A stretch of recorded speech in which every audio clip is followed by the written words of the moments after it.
yeah. There we go. Okay. Well, Oh, I think I haven't really journaled anything with paper and pencil, but I have okay. added pages Yeah, and you're doing pages tons. It is a to form of that. journaling.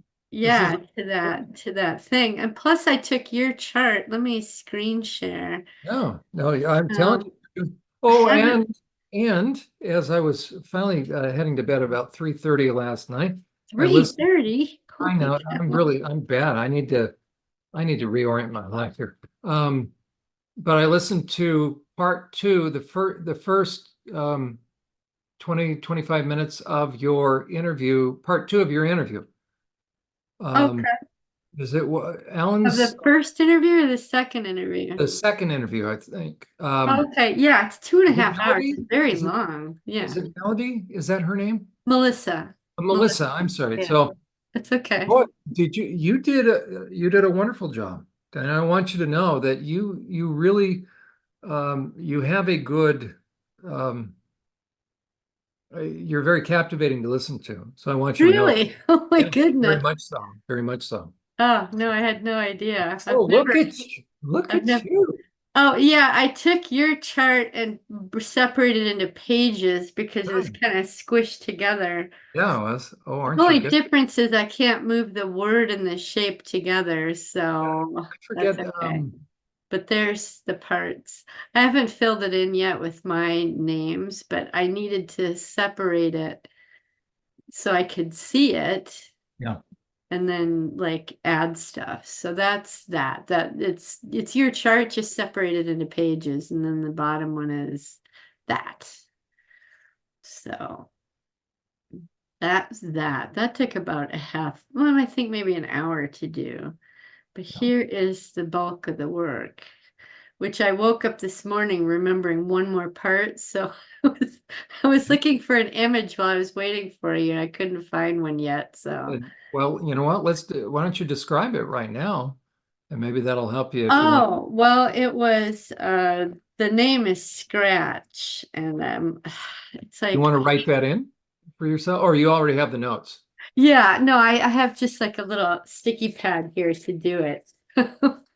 Um, Well, it was one time Chris was, of course, drunk again, and he's here in the garage, and I'm in the garage. I'm in the office. That's why it's so dark, because if I had the shade open, it would be so bright you couldn't see me.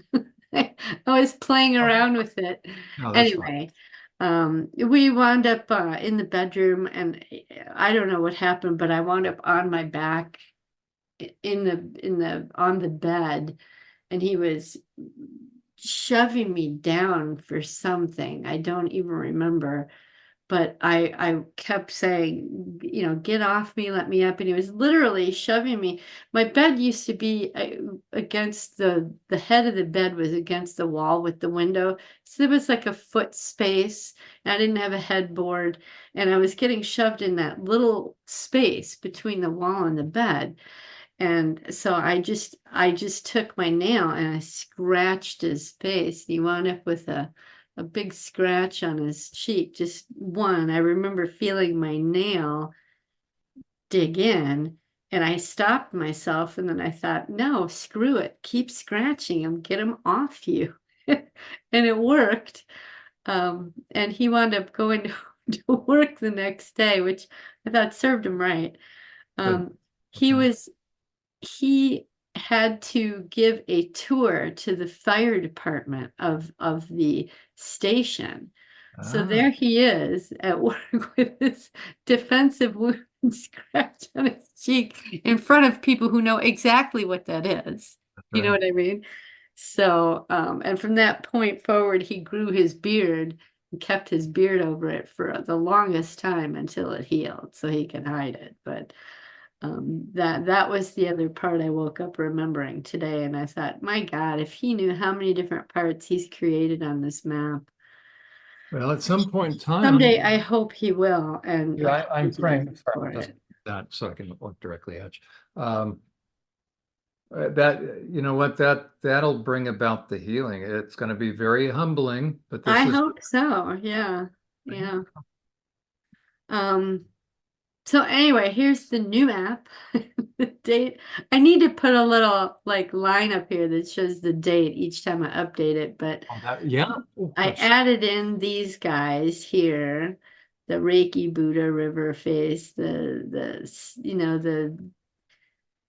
spellcaster stuff. Oh, I added Pumpkin here in the sex. That was the little girl that I was 9 years old and my dad had manipulated me and I agreed to be his quote unquote lover, so that he wouldn't traffic me. That was the deal we made, although he broke the deal. And so I decided to double cross him, and so when we were at the house with mom around, I would flirt with dad and I wouldn't be sexual with him, but I would be his girlfriend. I would, kind of flaunt myself around in front of her to make her, the that's idea, what you were talking about on that interview. yeah, was to get her to do something. Yeah. And so that's who Pumpkin was, and it worked. It worked. I did it took like a year, I think it was a year, and then mom filed for divorce and kicked him out, and we still lived in Milwaukee, I think for my last year of elementary school, sixth grade, either half a year or a year, I can't remember how long, but we'd go visit dad at his apartment and whatever, and that's when things changed when she divorced him. So that. Did you ever, because you mentioned during that interview, and it was good for me to listen to the interview, it really reinforced a lot of what you told me. Mhm. You said later on you would reference back and she wouldn't remember, and you asked her, well, why did you divorce him? And she talked about the alcohol. Did she ever come to acknowledge? And you even said with your sister, so it was very interesting. No, none of them will remember the abuse at all. At all. Yeah. It hit me as I was doing this map yesterday, and what part was it? Where is it? It's the one where you're desperate for connection. Where is it? That may be Helpless, wants to stop abuse. it's going to be the larger grouping of the ovals. Oh, okay. Yeah, desperate for connection There you right there. This is where my sister Angie is right now. She's constantly dates somebody, it doesn't work out. She'll give herself maybe a week off and then she's right back on a dating website meeting somebody again. This part of her is just screaming. Right? She's never been married, she doesn't have children, she lives alone, she runs her own business. She's a strong woman, but she's desperate to have a husband or a connection, really is probably more right. But it hit me today when she called. I thought, because she was talking about her latest boyfriend. They've been seeing each other for about a week and a half. And he sounds like a very nice man. It's just something just never works out for her. I think it's probably a self-sabotage thing or something. know. But yeah, anyway, so that's Pumpkin, Oh, I don't know. How do you want to do this? You want to go chronologically? You know what I did here too on these? I added the emotional impact thing.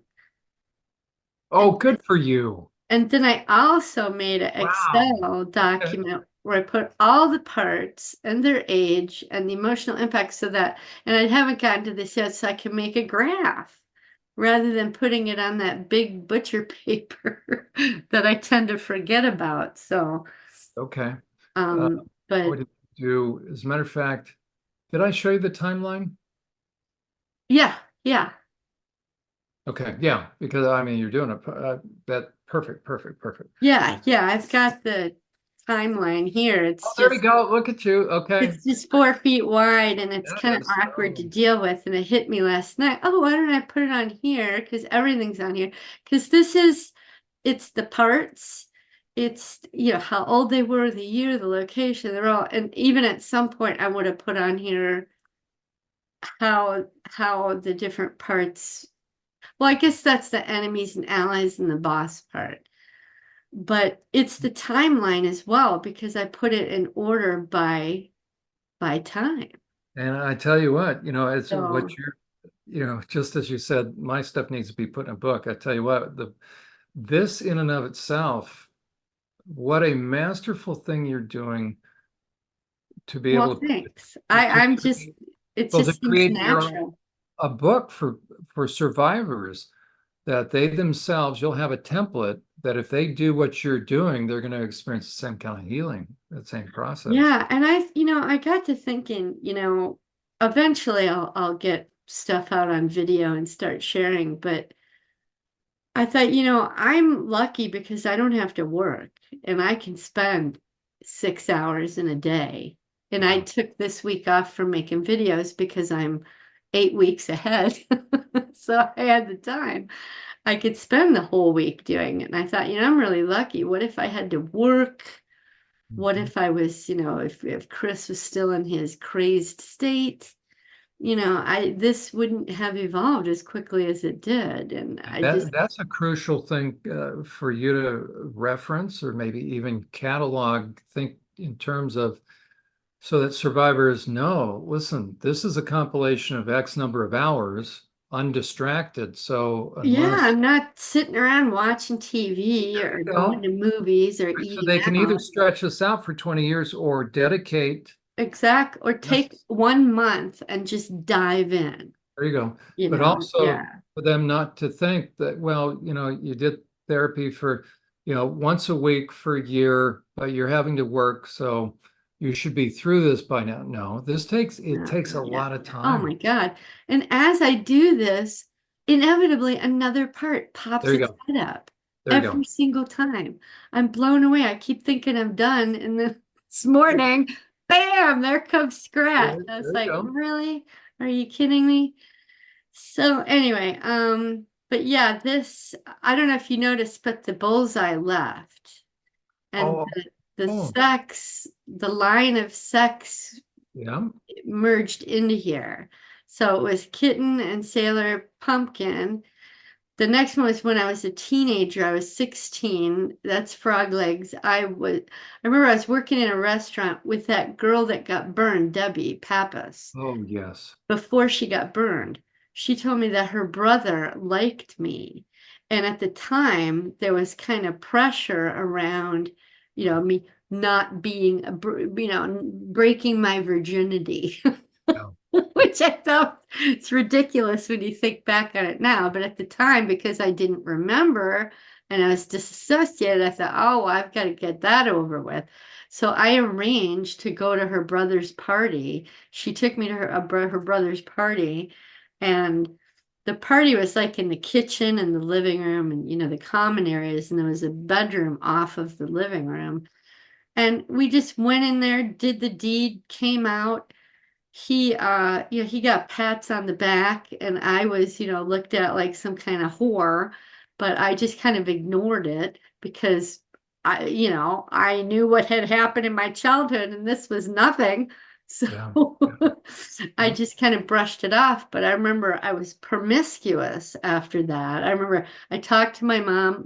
I got on birth control because my sisters had gotten on birth control, and they're older than me. And so she's like, okay, well, I guess it's time for you to. And um, I remember I was in high school one time, and some guys were talking about me and they referred to me as Frog Legs. So that's who Frog Legs is, that promiscuous teenage girl in high school. That's who that is. And then Nasty Girl was when I met Chris, and he wanted to have sex a certain way and do certain things. And I adapted to please him. And I Yeah. kept telling him what I wanted, but we always wound up doing what he wanted. And so that's who Nasty Girl is. Gotcha.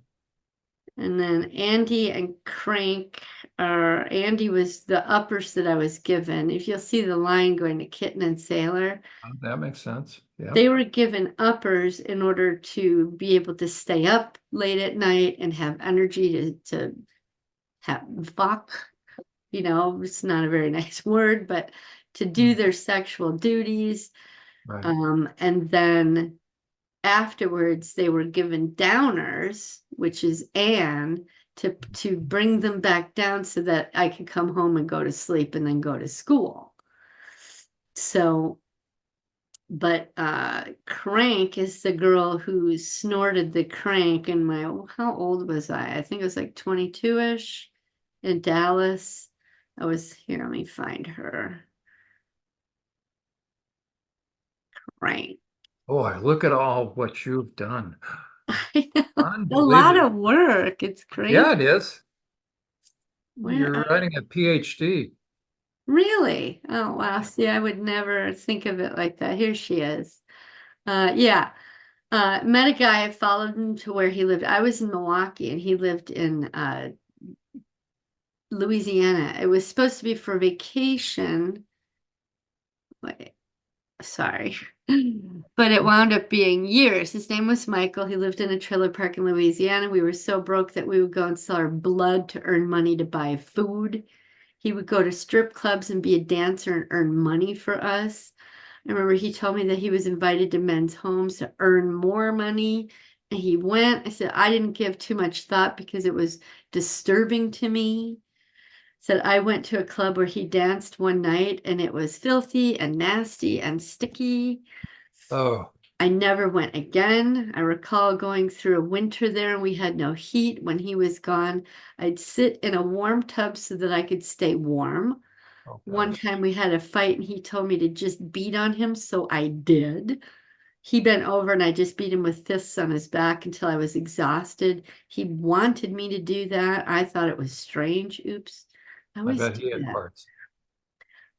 Yeah, it says finally we found a way to move to Dallas where his family was. When we got there, we stayed at his mom's house for just a few days. She insisted we find somewhere else to live. We wound up living with friends of his in a trailer park.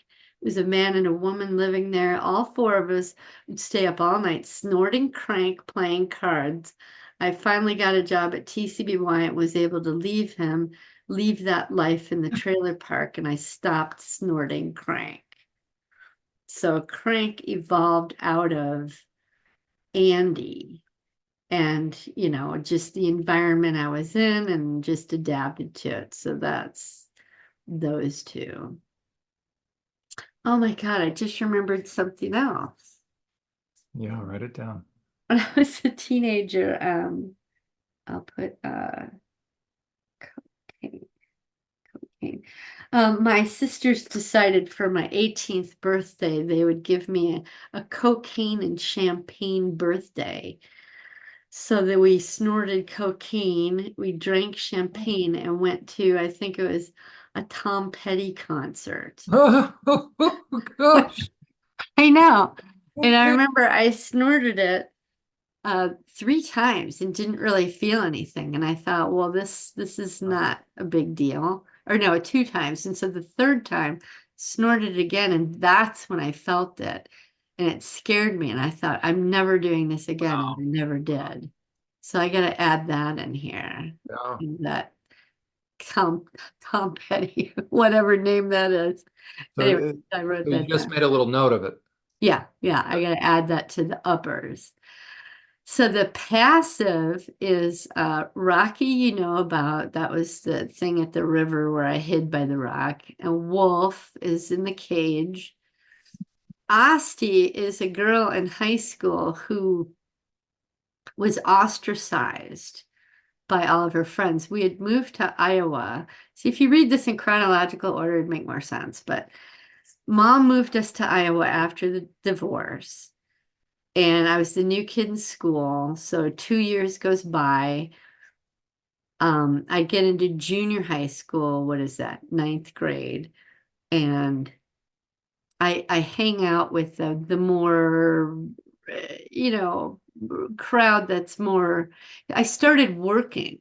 And that's when I met Debbie and her brother, and they were doing drugs and partied. And so I started hanging out with this crowd of people that was more, I don't know, risky behavior, I guess you'd call it. Anyway, so after 3 years, I finally get into senior in high school, and me and a girlfriend, her name is, I can't remember her first name, but her last name was Mueller. She was this town we lived in, Red Oak, Iowa, was like 7,000 people, and it was a farming town. And so it had generations of farmers that, long lines of family lines, and we were always the outsiders. Anyway, she and I were friends, and this new guy came into town. He was a photographer. So he was probably in his mid to late 20s, and I'm 17. I graduated at 17. And so she and I went to hang out at his apartment, which was down in the town square above one of the stores. And I seduced him better than her. He picked me. So I spent the night with him. And she got pissed off because I beat her out. She thought she should have him. So from that point forward, she got everybody that was my friend, everybody in the whole class, anybody that knew me, to ostracize me. They just ghosted me, cut me off. There I was, no friends. I mean, it really hurt. It was quite shocking. I'd never experienced that before. And I realized, I think maybe it was mom that said something to me, but she said, if they were truly your friends, they would be your friends still right now. And that's when I thought, okay, I get that. I understand that it hurts, and that's when I learned to be a loner. And I thought I'd put her in this category because Rocky and Wolf, they are loners too. You know what I mean? I don't know if it's past so much of being passive, but she might not be in the right category yet, but that's where she wound up. Okay, these guys, Anne, Shotgun, Zombie, Pothead was the girl who smoked pot to deal with Chris. About Hands and Owie and Kathy, all these people, okay. Oh, new kid, this is new in Iowa. Let me find him. It's not, I guess, is it a him? I guess it's a him. The picture wound up being of a little boy, but let's see. It's my team. Maybe I should just come over here. This is chronological. Oh, it says, I recall school in Red Oak for 7th grade. I remember being relieved to be in Red Oak and feeling safe because I wasn't anywhere near Dad or his people. However, I was having nightmares that I was supposed to forget about. I remember feeling like an ugly duckling and an oddball standing up there in front of the class as my teacher announced me. I was happy to go back to my seat and disappear into the crowd. A short time later, a girl named Christine Van Meter became my friend. We were friends for 7th and 8th grade, all of junior high. She was a nice, wholesome farm girl from a family who had been in that town for generations. We were very good friends. By 9th grade, I stopped being friends with Christine. That sweet, wholesome part of me got suppressed and a more reckless part emerged. I remember seeing her in the hallways and feeling guilty because I didn't hang out with her anymore. Whenever she looked at me, she always seemed kind, but I always felt guilty and looked away. I'm very grateful that she was my friend, though. So I remember always feeling like an outsider there. It was a very small town, 7,000 people, and it was all farm-based and farm families for generations and generations. Me and my family obviously were not. I don't ever recall my mom's parents being well known either. That's why we moved there, because her parents were there. So they lived in a farmhouse, but they were not farmers. In 9th grade, I made a few other friends, and they were not wholesome farm people. They were the ones who were more reckless and liked to run around town and party. I guess whatever that looks like at 14 years old. Let me fix that. I also began working at 14 years old and met a very different group of people. By the time I hit 16, Angie and Mary had already talked to Mom about birth control. And then I don't know why that's there, did as well. We were all put on birth control. Then I became sexually active. And so you met. It'll be interesting, Diana, as you think about the new kid, if an actual name kind of at some point in time resonates. Maybe, yeah. So there's so many of them popped up at once. I've Yeah, just yeah, was that's right. quickly Look putting at them down there. It was that. That's crazy. right. That's right. Maybe I should just do this in order. I Well, think you know most of these yeah, anyway, rather whatever than look at the big map. whatever you want. Okay, so blue. And then I added her sketch. Wow. Yeah. There's Michael. He was the Ah, righteous indignation. yeah. But there was also Lucifer there with Blue and Michael. Mhm. Lucifer was the demon hanging around in the cave. Yeah. Oops. So, and then 4 weeks old, his hands, and dad starts, training my body to accept things being inserted into me. And Mhm. then Owie is the pinching and the poking. Then at 3 years old, Foul Clerk became present. Part of my brain that has always taken in sorted filed information. She didn't really have a name until I was in Scientology. From that point forward, I've always accessed the file clerk. This is, however, she will only give up information that's approved by Trish. So then Trish. So at 3, this is 3 years old. Trish and file cabinet, file clerk were created. Mhm. There's the sketch that goes with that. And then puzzle came into being. She was given a puzzle. I think I told you about this one. I love putting puzzles together. It's just listening to and learning from Alan helped me immensely learn how to put the puzzle of the world together. And then you were helping me put the puzzle of my mind and memory together. Ah, Because I would have never thought to do the emotional impact. I would have never thought to do a timeline. I would have never thought to do, well, who's the allies and enemies and the boss and the role. And I never would have thought of that stuff. So huh. that's you. And then there's Smarty Pants. Oh yeah. Told you about her dream, about her, and this is the actual dream that I typed out.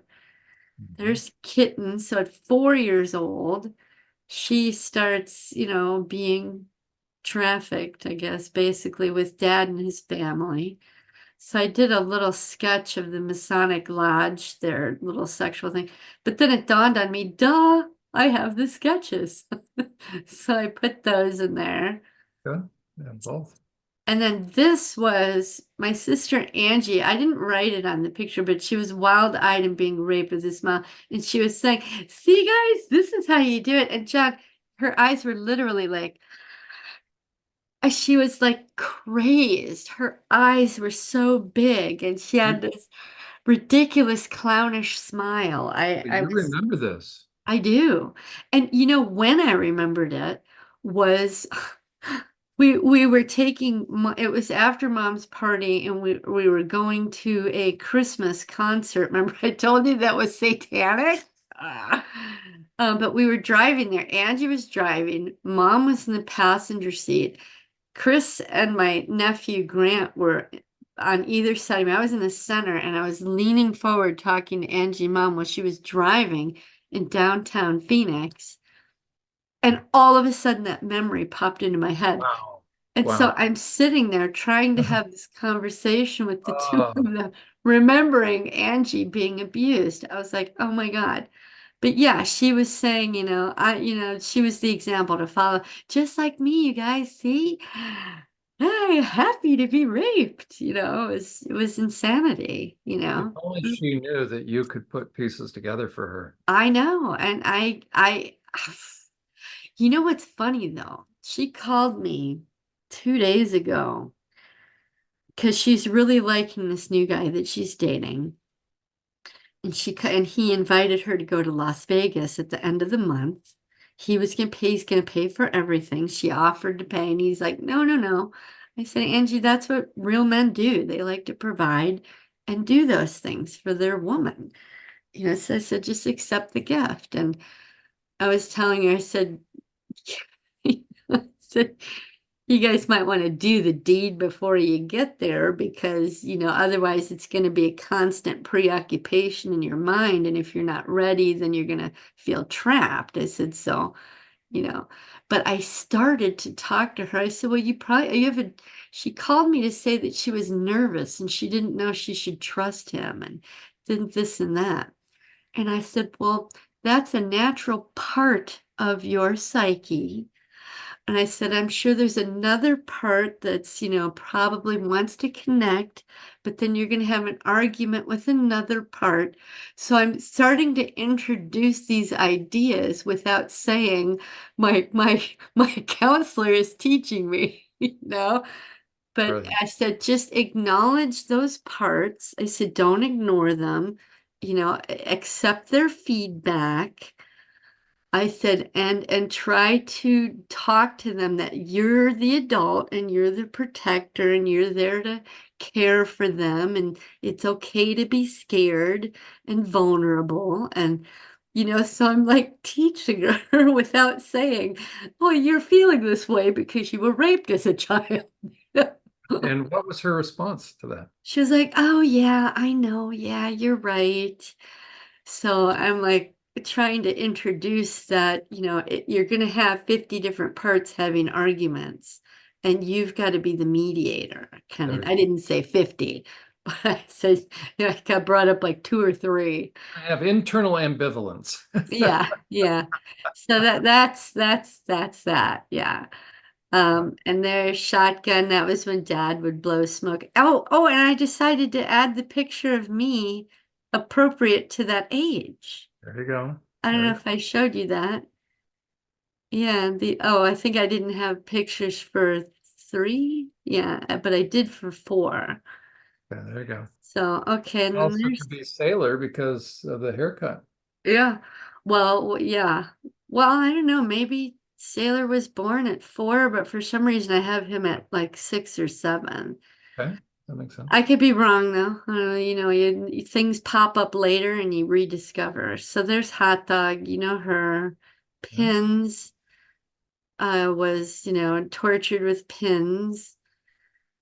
There's Corky and Scar, and then Scar's story and Little Killer. And here's the picture of Angie Mary being tortured in order to make me perform this act of killing kittens. Anyway, yeah. And there's Wizzy, her, and there's her sketch. Well, I hate when I do that. This is phenomenal, Dan, honestly. Oh, it's awesome. Trip, Yeah, that's his right. story, and then his sketch. Yeah. Anne, and there's the sketch of those two, Anne and Andy. And that's There- great that you're getting a sense of you're helping, you're really connecting the Yeah. inter and what parts, and that's perfect. Well, and for the first time in my life, I can see my movie as my childhood as a movie reel moving in Good. time Okay. now. Before it was all just disjointed. Fragments.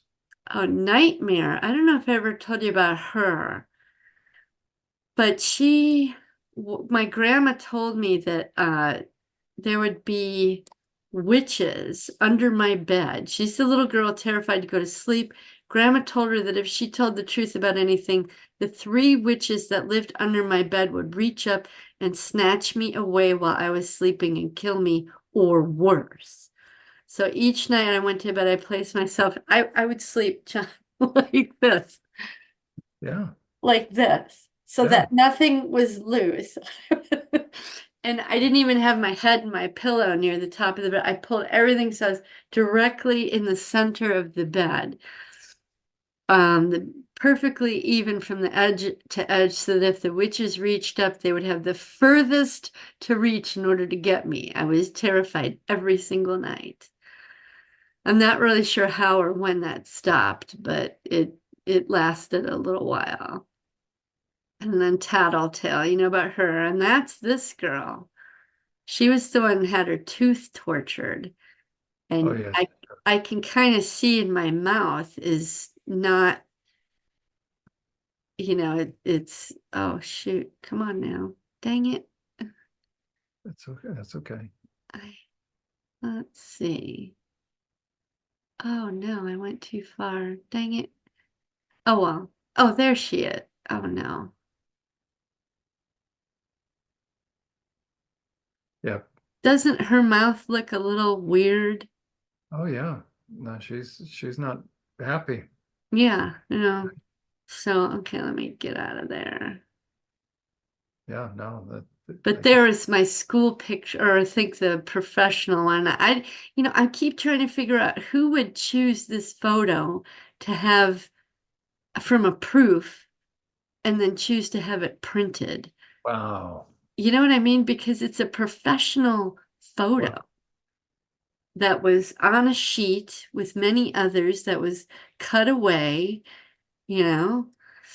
Anyway, so then Sadie, she's the one that feels helpless, hopeless, and cries all the time. She's depressed. you know She's, what came to mind, hmm, Anna? Yeah, I mean, that's exactly the correction of it, the issue or the question, right? So if what you described is true, and of course it is, so if what you described is true, then you're right. Hold on, somebody's going to have to choose that, pay for money that.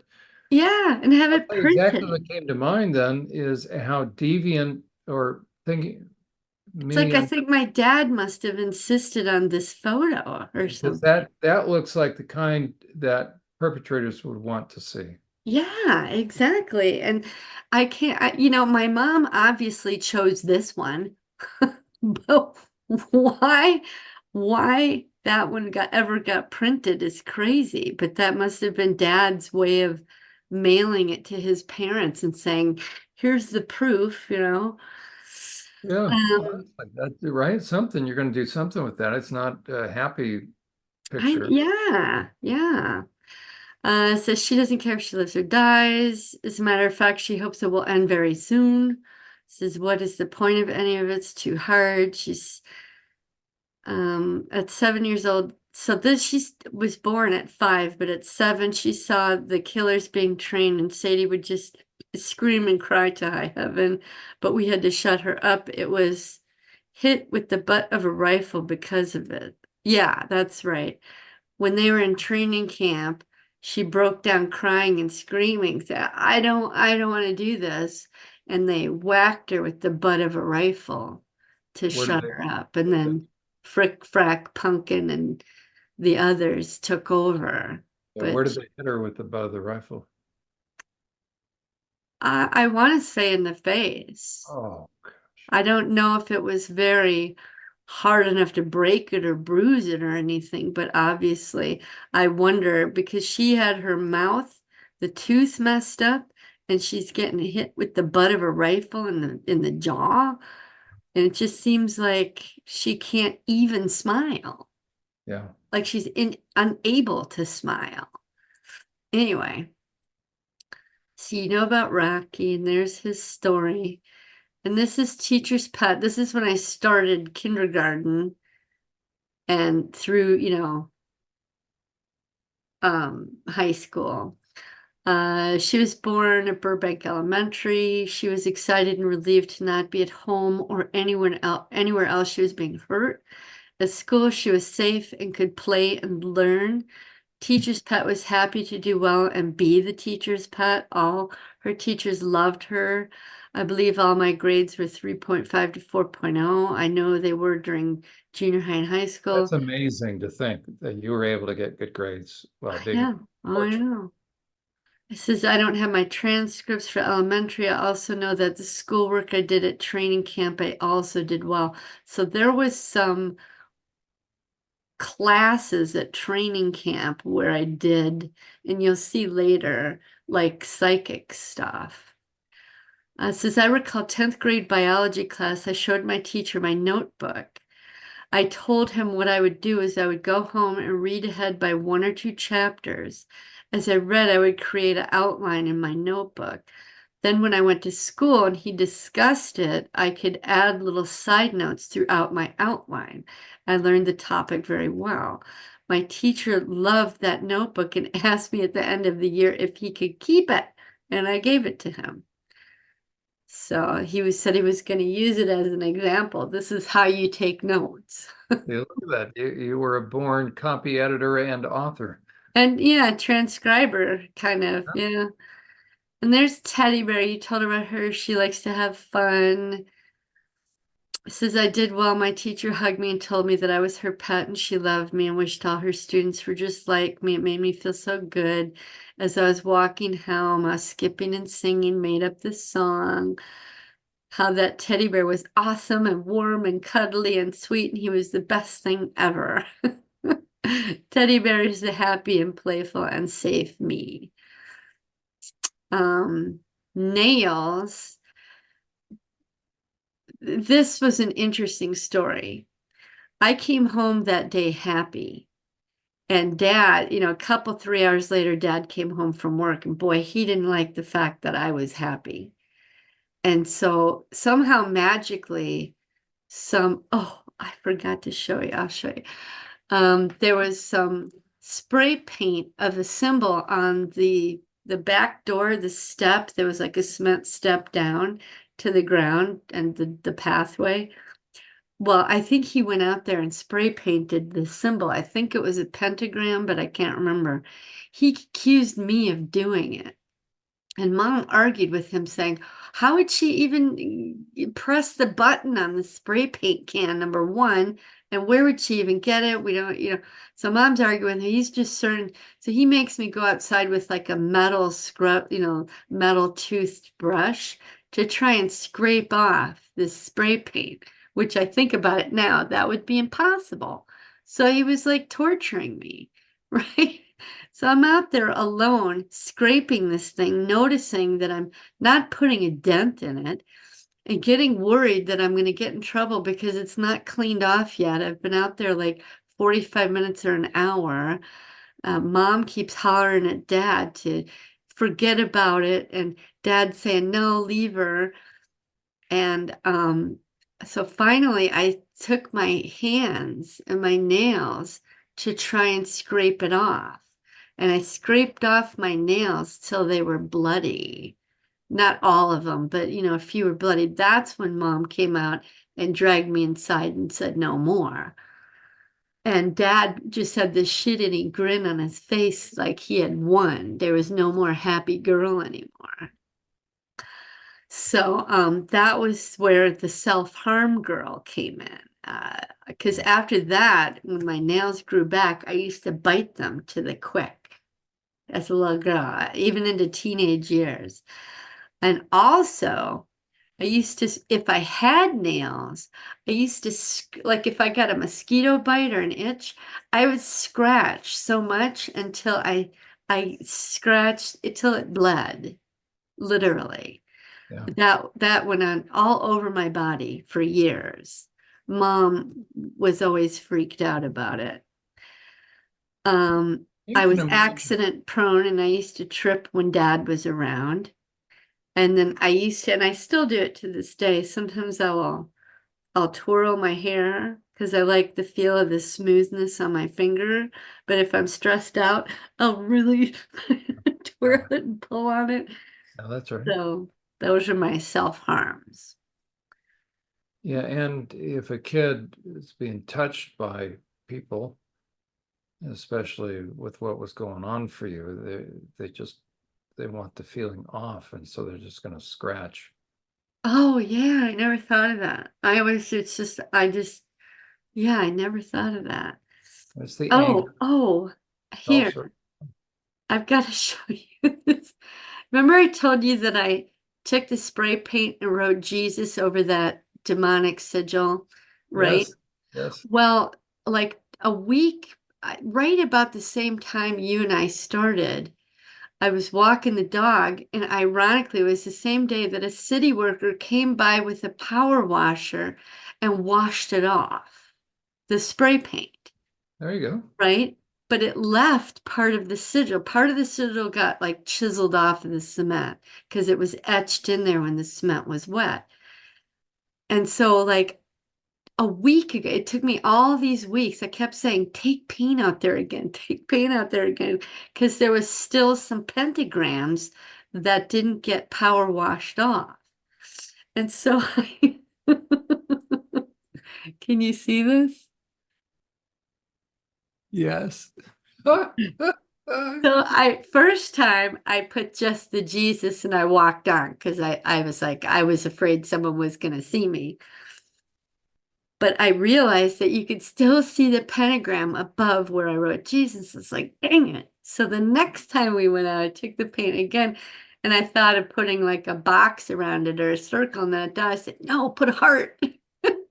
I put a heart around it. So hopefully when they come to spray to power wash it off again, they'll get the sigils with it and the whole thing will be gone. Because I think the guy who took off the spray paint realized why it was on there and noticed the sigil. So I think he tried to get some of it off and he did, but just not all of it. But when I was writing this story about the spray paint on the cement, it reminded me of oh yeah, the Jesus tagging. That is fine. And there's Stretch, again, the same age, same face. She's really depressed and sad and hurting. And there's oops, the sketch. And Kathy, you know about, um, and Karen, who the one that actually got drowned. Because she wanted to please Dad and go out there and do what she could. But once he put her underwater, she started drowning. Then Karen was born. And the sketches that go with that. I always think I have such terrible sketches, but it is what it is. That's exactly right. And then Karate Kick. And you know about Leech. Those are 2 summers. And there's the story that goes with all of that. Now, Sarge. And I put on here because it's not the college, it was this place, that School Sisters of Notre Dame building. And I keep wondering if I don't know if it's because I chose a picture of a woman sergeant, and now when I think back in my mind, was it a man sergeant or was it a woman sergeant? And I think it might have been a woman, but I'm not certain. And it would make sense because they were the sisters. And I don't know. So, but there were definitely male trainers there, but I think it might have been a woman in charge of it all. The Like, nuns, and right? her uniform was a dark habit, not a uniform, Oh, right? So I was wondering about that, but I said he was a man in charge of her training, wore uniform, whistle, barked orders. He made sure everything and everyone was where they were supposed to be and doing what they're supposed to be doing. But I think it was a woman. I heard him once say that he kept all the trains moving. Now, that was a phrase that's always used when people talk about Hitler and the Holocaust and how they had to keep the trains moving, right?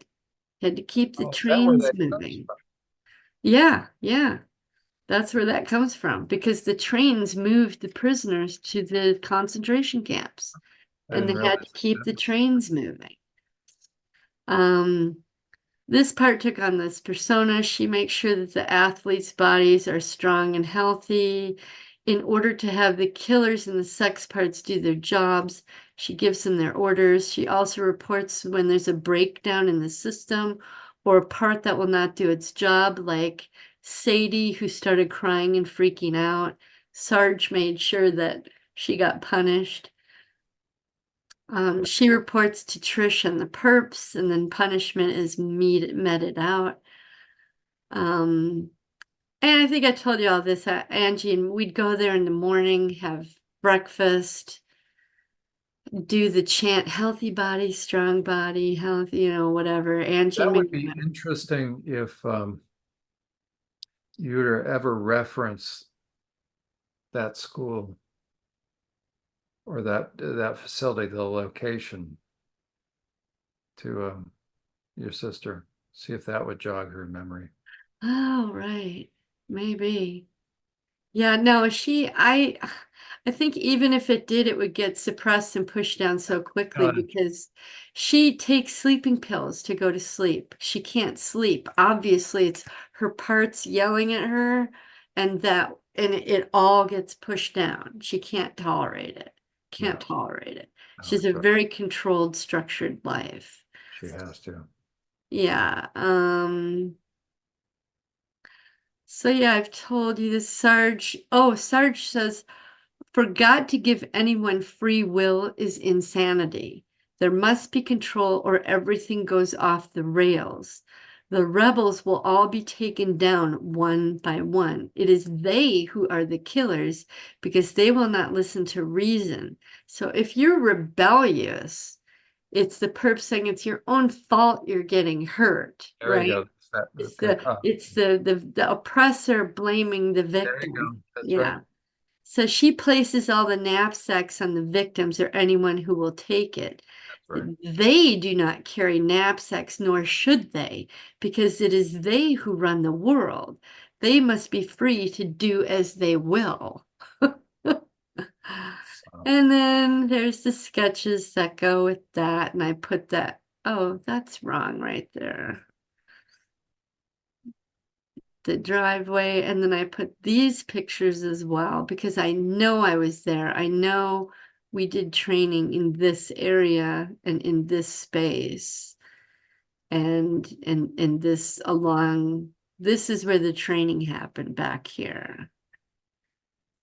And I wonder if that gate wasn't right here at some point and they took the gate down. I don't know. Makes sense. Yeah, and then Janet was born, you know about her, and Slick. The thing I remembered about Slick though is that when I was in the when I get to our Avers, the army girl, she tapped into Slick. Now this is where I had the ponytail, right? And so there's my ponytail hanging, there's my arms, but that's my ponytail hanging down. And I thought it was funny when I found the picture that went with this that I had pigtails. Yep. And there's Brick and that image and Frack in between. Pumpkin and his wolf and then her story and her picture. There's Sailors. Yeah, I thought, oh shoot, that messed up. Sailor was born at 7, maybe it was earlier, but I remember it was when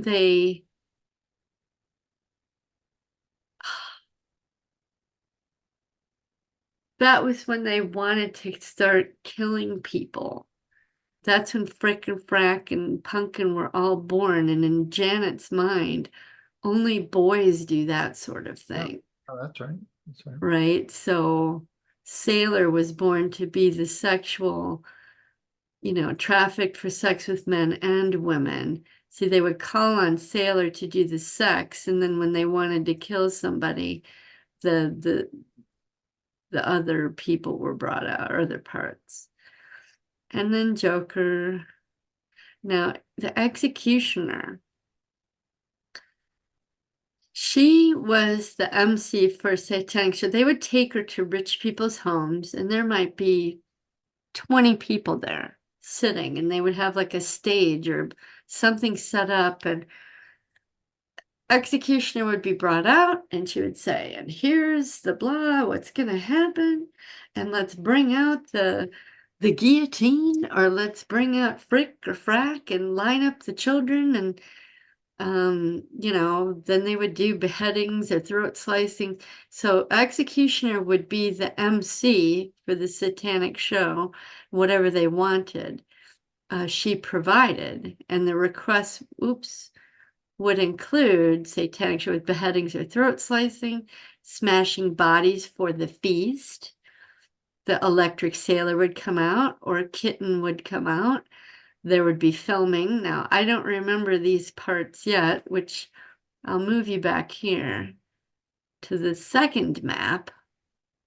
This is where the executioner uses Kitten and Sailor and the killers.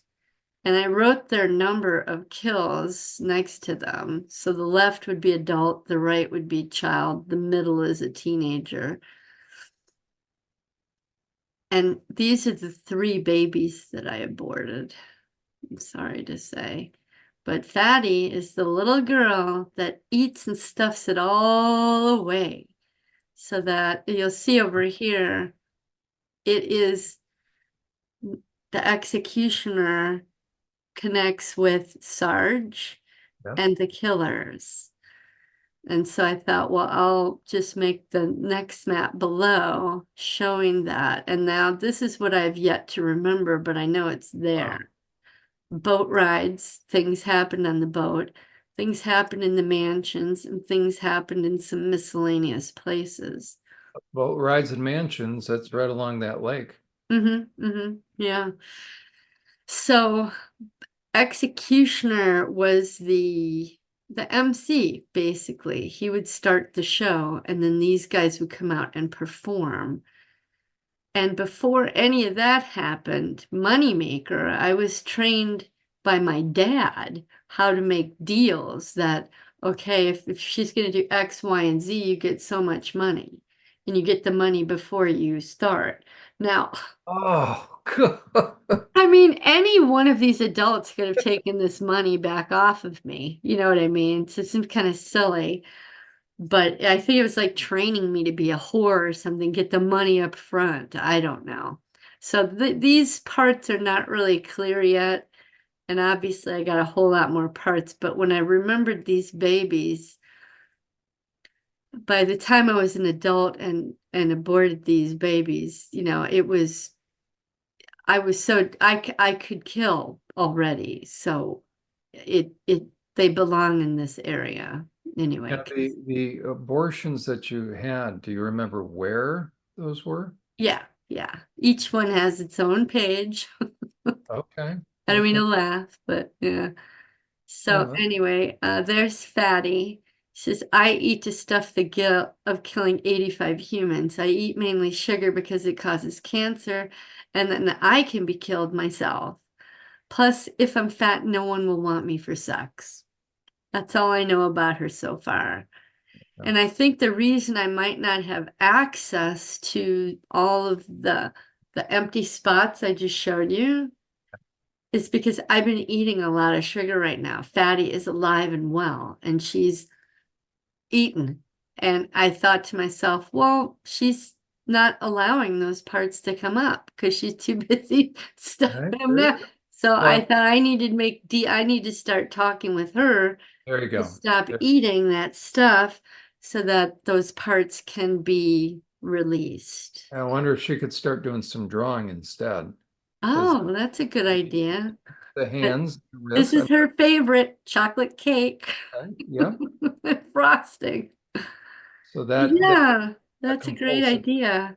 yeah.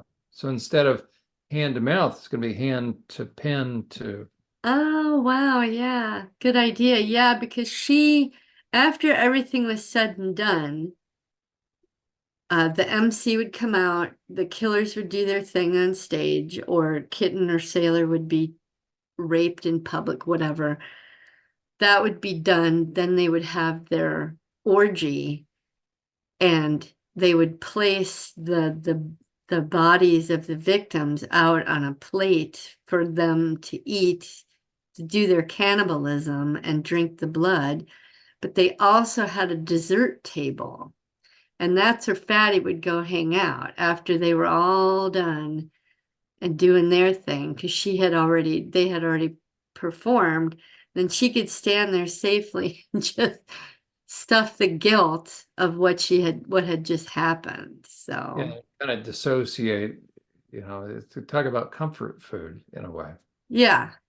So that's Fatty. She's alive and well right now. I just for our anniversary, I made cupcakes with chocolate frosting. White cake with chocolate. And that's what I've been eating all week. And it just hit me like yesterday morning. Oh my God, that's Fatty. That's fatty. Well, it'd be good to be able to have her draw, then right from there, take her out to the torso. Oh yeah, okay. Yeah. But Each each that's each her. time, you can almost inhale cake, right? You don't need to chew it very much. Oh Inhale, yeah, you just mush it around and right? So swallow. there's a Yeah. little phrase I've used, which is, if I got it from when, if somebody is able to, if they sit and cross their legs, there are some people that can get their foot going real fast. They can shake their foot. I can't do that, but some It's people, okay, me. right? Chris can too. Chris can too. Yeah. Okay, I had a therapist one time, or one of the instructors said that maybe I already shared this, but a great phrase. He would look at the client and he said, if your foot could talk right now, what would it be saying? Hurry up and let's get out of here. Okay, they right. And That's so what it's saying. Yeah. that same concept, well, it usually has to do with anger, ultimately. And so if I say this, if as somebody is eating, because that involves hands and jaws, think about Mm-hmm. biting down.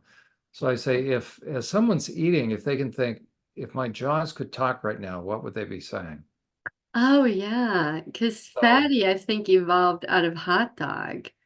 Because hot dog okay, was the very one that would similar. Yeah, there take you the go. mouth and just There you go. And it's and very so interesting, Alice. right? Because when someone is really close to their anger, they're going to tend to go for something crunchy and salty. Oh yeah. Somebody is Yeah, trying to yeah. shove the emotions in and really keep them at bay. Both are a way of keeping emotions at bay. They'll tend to go for simple sugars, carbohydrates. So, kind of interesting phenomenon. Yeah. All right. So, okay, then the next girl is Knit. This was at home.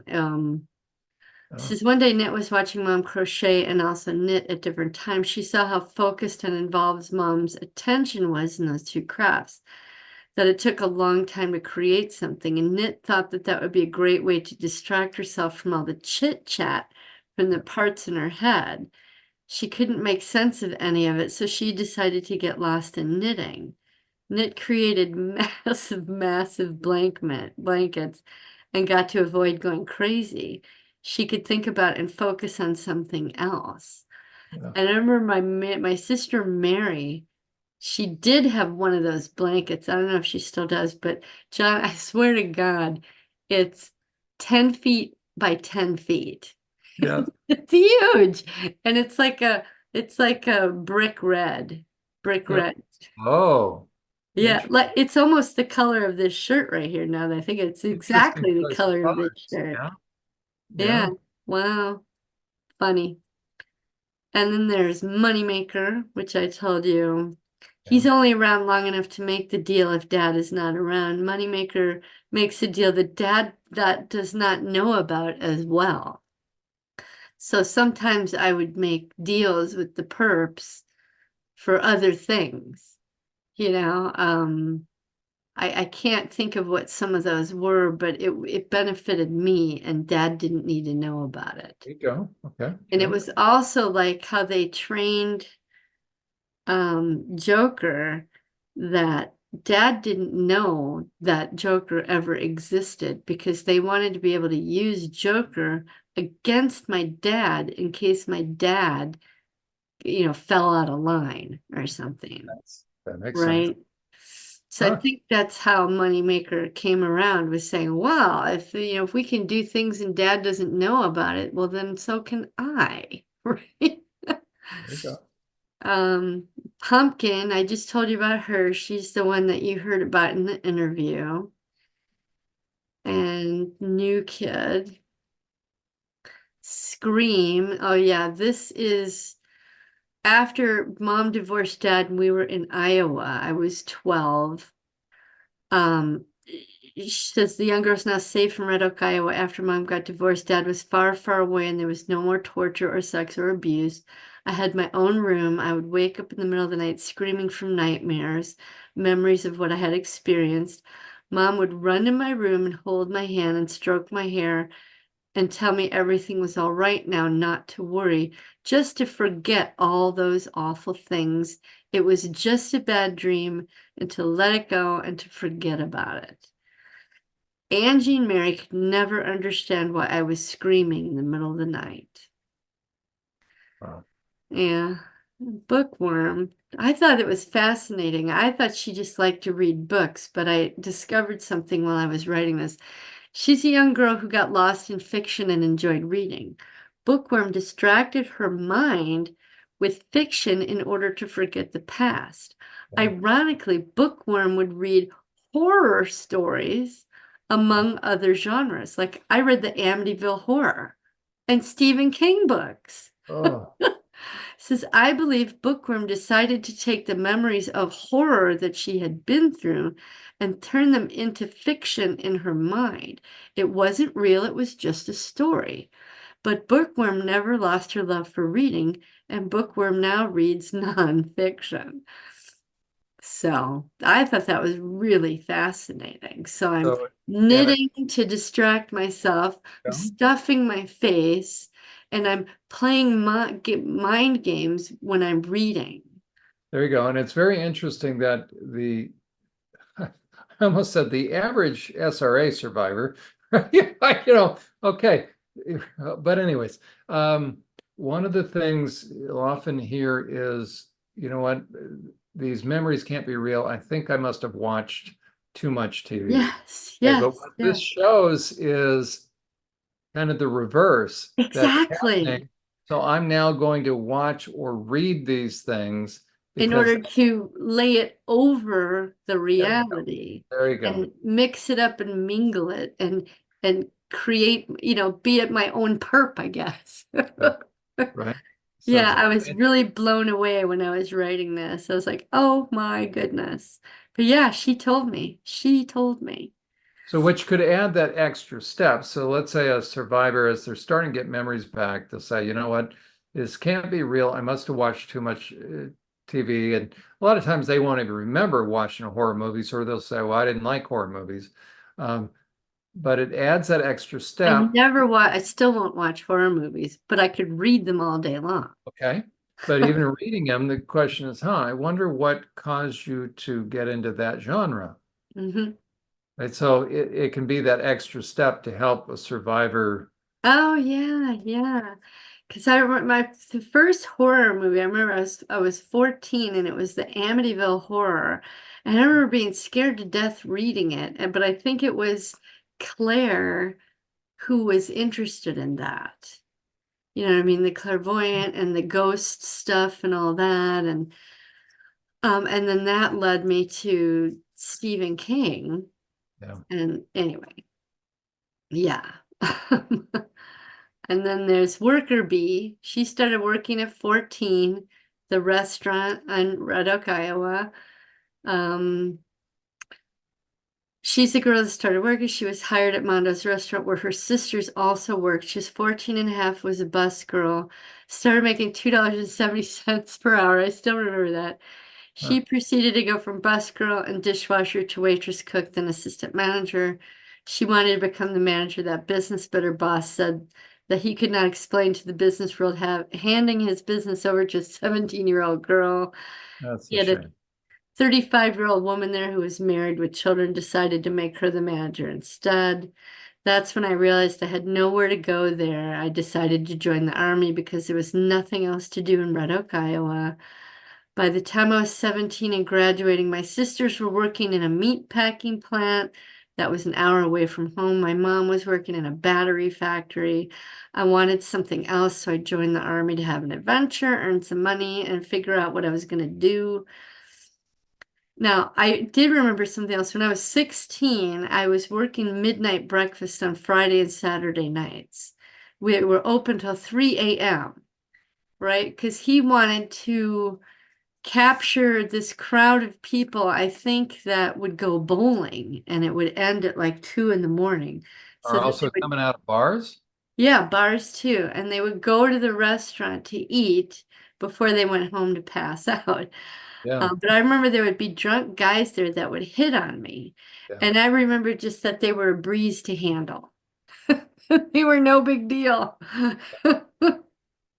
When I started writing this, I didn't, it just popped into my head. I was like, and you know what else I did?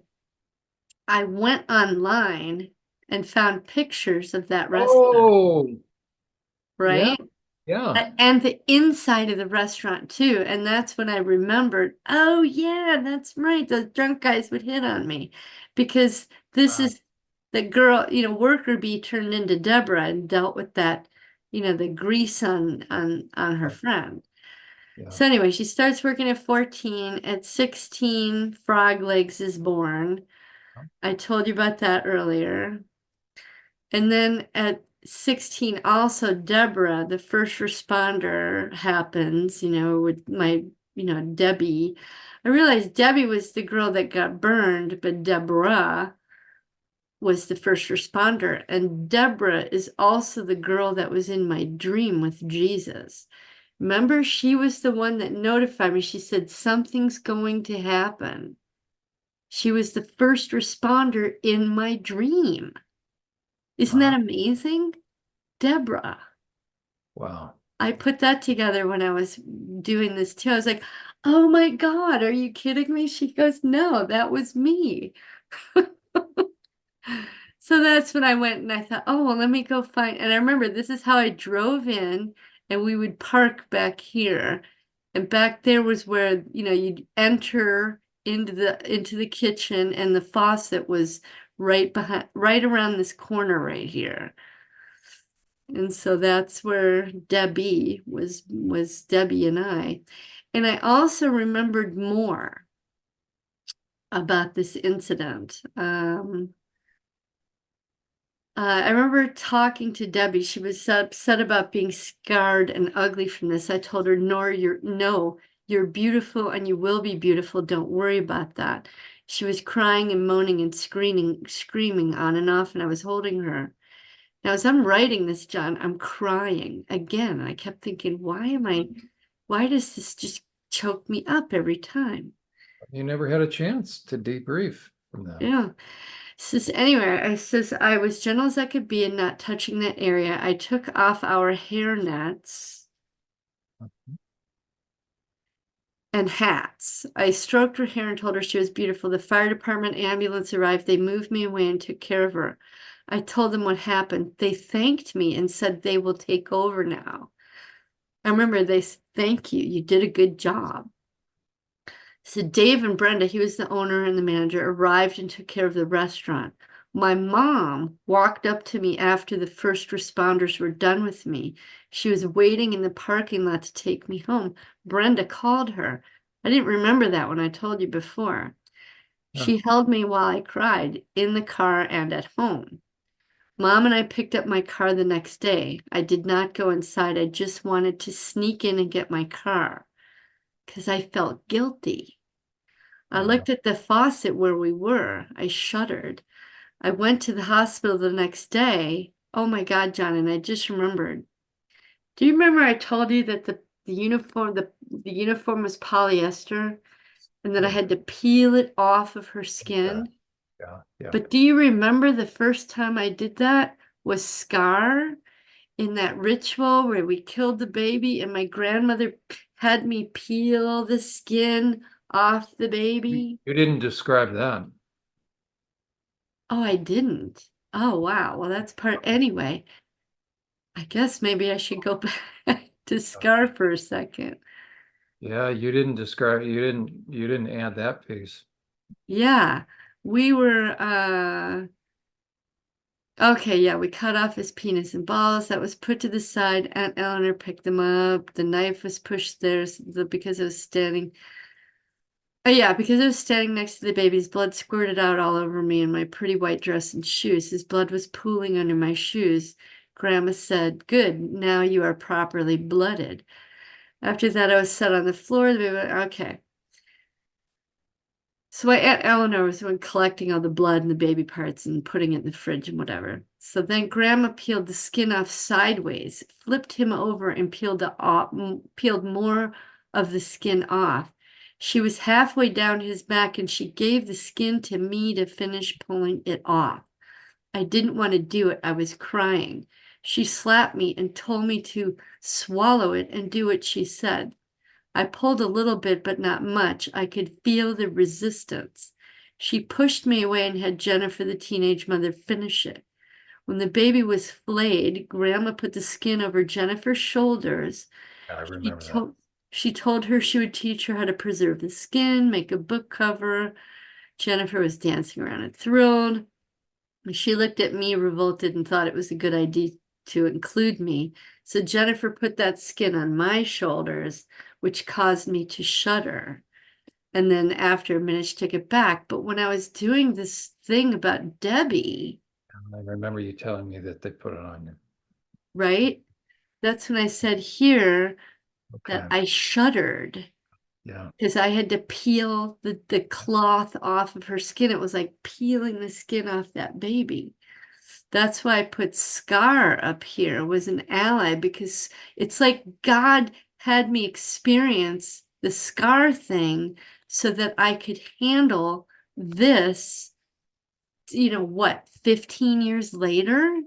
Yeah. I was blown away. I have goosebumps talking about it now. He says, we unzipped it and pulled down to her hips, her uniform. She screamed. I felt so bad for her, for hurting her. The Scar was activated, but I knew it had to come off. As we were struggling with this, a small waitress, Jennifer, ran out the back door to see what was going on. She was hysterical and screaming, what do I do this? And I shouted to her, told her what to do. Now I want to go to the next page.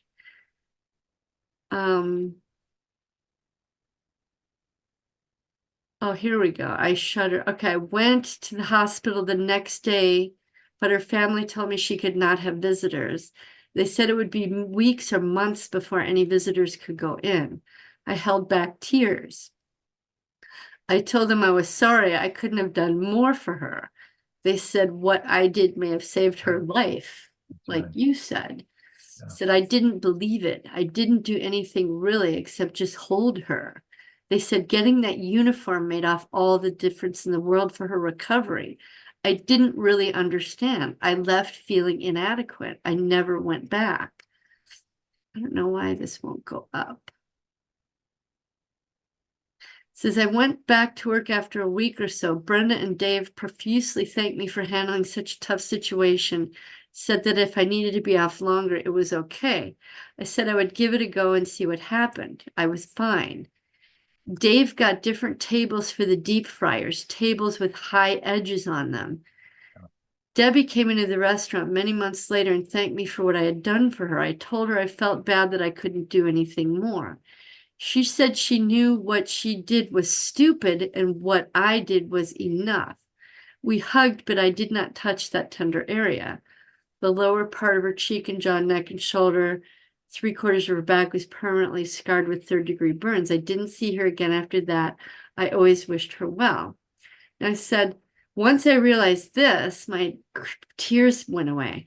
So I always felt guilty for not stopping her. I told her not to, but she did it anyway. Cleaning behind it while it was on. I knew we were not supposed to do that. Sarge was upset that the rebels allowed that to happen, allowed Debbie to disobey her. Dave lost sales from closing that night. Now Dave would have an insurance hit. Dave had to spend extra money on table to upgrade the tables. And I always felt that it was my fault. I had to keep things operational. So Sarge failed. And that's what she was upset about, that she had failed because Dave lost money. The restaurant closed for the weekend, I think. He had to buy tables, his insurance increased. So I remember hearing him talk about these things over time, and I always felt guilty about it, like it was my fault. But I did tell her, Debbie, don't do that. But she wanted to hurry up and get home or go party or do something. She was taking shortcuts. And she told me, what was it?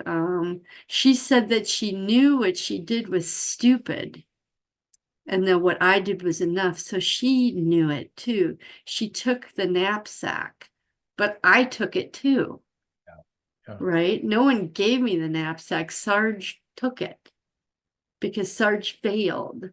And that's when I got the insight about Sarge and saying, well, you rebels are stupid. You deserve to be hurt. You deserve to die. You deserve it because you're not listening to reason, right? So the two of those woke each other up. And I also have to tell you about something else about Sarge that made her come to life. I was watching a video about Gray. He's got his own YouTube channel. And I watched his most recent video. Now, I had watched another one before. At first, I couldn't watch him because he has the mask on. Okay. But I kind of destimulated myself to that because I thought, I want to see what he has to say. And so the one interview I listened to is him blurred out. And I thought, well, I could deal with that better than the mask. So I listened to that. But this one that I turned on, and I only listened to it for 30 minutes, like an hour and a half. Now, Jon, he's in a black area, kind of like what I'm in right now. But he's wearing a mask, and it's not just like a white ski mask or a plain old innocuous ski mask. That mask that he wears. It literally looks like a skull with the top of its head came off, right? With scars along its cheek. He's got gloves that match. And when he was talking about what he was talking about, he's literally, and I was Oh, gonna, so he has a white one. So he I has know, he but has watch, he's got like 3 or 4. And this one, he literally looks like a demon. This yeah. mask that he's wearing, it looks like a demon with eyes and scars, and it's like got fluorescent green, and it looks like the skull, like it doesn't have the top of its head, right? And gloves to match with these, matches the mask. And so as he's talking, I'm going to show you, he's got his stuff up on the left side of the screen, right? The data he's telling you. And Yeah. he's sitting there playing with his hand in front of the camera and positioning himself to just look evil, to just look nasty. And I thought, are you mocking us? Are you spitting in our face? How dare you do this in front of an SRA survivor who had to go through all of this nasty shit as children? And now here you are pretending to be some sort of knight on a white shining horse, gathering information to protect those who were oppressed. But you're playing around with this mask and this thing. And I swear to God, Jon, like maybe 15, 20 minutes in, because he uses a voice modulator as well, he goes like this, like 4 or 5 times. And the voice modulator, it made him sound literally like a demon. He looks like one, he sounds like one, but he's presenting this information to be protective. And right then and there, I realized this man is a CIA plant. Oh, He is mocking us, Jon. He is There's no way you can watch that. If you go to his channel, his most recent video, just watched for 5 minutes. I watched for 30, and finally I was just disgusted. And what it did was it triggered Sarge and me saying, fuck you. You people deserve what you get, Bob. He was mocking the victims while he was pretending to be a savior for them. And I thought about it through the night, and I cannot shake the idea that he is a CIA plant. He is infiltrating this movement to screw with people. And his request is that people call him and tell him when, where, why, and how they were abused so that he can gather a database, and that therefore he could, if he has 4 or 5 different people at the same location, the same person, he can put them away in jail. Well, I'm sorry, but I think he's collecting a database so that he can target those people. That's what I think he's doing. And not once have I ever heard him mention Jesus or being saved. Not once. I think he is a CIA plant. I really do. but To the one thing mess that up this movement. So the there's no reason he would no, knowingly choose that's to wear that mask, the gloves, and to make that sound. He intentionally made that sound just like 5 times. And the voice modulator just made it sound like a Hollywood movie. I was blown away. I was like this, John. I was like, are you kidding me? You're mocking me with that mask. You're playing with your hand, and now you're going to do that with your voice? I don't think he gives a damn. He had to know that he was going to trigger people. to that, even It's the mask and disgusting. the voice thing, Diana, that here, Emma. I mean, I understood at first, okay, he's doing something really important. He wants to protect his family. Okay, I can maybe get behind it. Let me see what else he's got. But the But if more you're describing, it's like, oh my God, no, no. This if ever guy, there's going to be somebody that should be sensitive to triggering people, it would be somebody that's gone through that kind of that's stuff. right. And he didn't care. He was intentionally doing it. That was the Sarge in him, the perp in him. His perp part was going to town and didn't give a damn. And I thought he is knowingly choosing to do that. He is working for the CIA or whatever intelligence place that gathered him up. And the irony is I popped on another one of Emma's videos with him and Nathan Reynolds and Carrie Elahe doing all 4 of them were on there. And he was talking about how they would do operations, and as a child, Carrie and Nathan and him all experienced it, where they would be put in a position where a knight on a white shining horse would come in and save them. And then down the road, it was that very organization that they wanted to join in order to be the saviors of other children. And it hit me. That's exactly what he's doing right here and right now. He's pretending to be a savior, a good guy. He's coming in to rescue or coming to gather all this information so that he can put perps away. But that I'm like, okay, well then what perps have you put away yet? I think he's infiltrated this movement, and I cannot shake the feeling. And I remembered you mentioned that you were going to watch Gray and look into it. And I thought, I'm just going to give you my feedback. I don't think I'm wrong. I cannot shake. Claire and Gut are just screaming at me. This guy is a plant. Because And why? I really feel bad for Emma because she loves him. She thinks he's the greatest thing since sliced bread, So that she's he is the hero, that she's he's been a savior, but there's no reason for him to have those masks. And I thought, I also watched another interview Emma did with a woman in Utah around the Mormon church and their abuse. And here's this woman, like my age, right? She's investigating, she's helping, she's got an organization, a foundation. She's got her face out there. She's not modulating her voice. She was yes, talking about how her and the victims, if they're old enough, she said, sometimes we will go out at night at 2 or 3 in the morning. We will wear black outfits. And she said, we will go out to those locations and take pictures to get evidence to put people away. And I thought, if this woman, this 40, 50-year-old woman can do that, why in the hell is Gray, this strong, young, 30-year-oldish man, hiding his face, hiding his voice?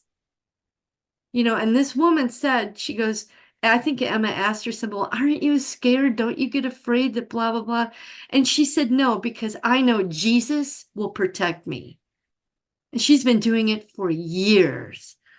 And I just kept thinking the juxtaposition between this woman in Utah and here's Gray. They're both claiming to do the same thing, but Gray has to hide for some reason. He's got to modulate his voice and wear demonic masks and make demonic sounds. He is not a good guy. He's not on our side. He's not. And I don't think anybody else out there probably thinks that. And John, I'll tell you what, I was so indignant, and I still am about this, that it might be the very first video that I do is expose Gray and say there's no way. There is no way that this man has compassion for the victims. Why would you ever wear a mask like that? Why not wear that simple plain white one? Right. You know, I mean, it still triggers you, but not like a demonic mask. Are you kidding me? Produced, namely biomedical telemetry devices, brain implants, telemetry. Remember that word, telemetry. Directed energy lasers using microwaves and or electromagnetics. It is reported that these are used in conjunction with highly advanced computers and sophisticated satellites. Personality can be transferred. And so you might ask, where did this bring us as far as the human spirit or soul goes? And I guess you could argue it can be transplanted. You see the sort of sick fucks we're dealing with and what we're dealing with. If you've watched this long, you probably already know. And this is going to get interesting, I assure you. And all I ask for at the end of this is your support.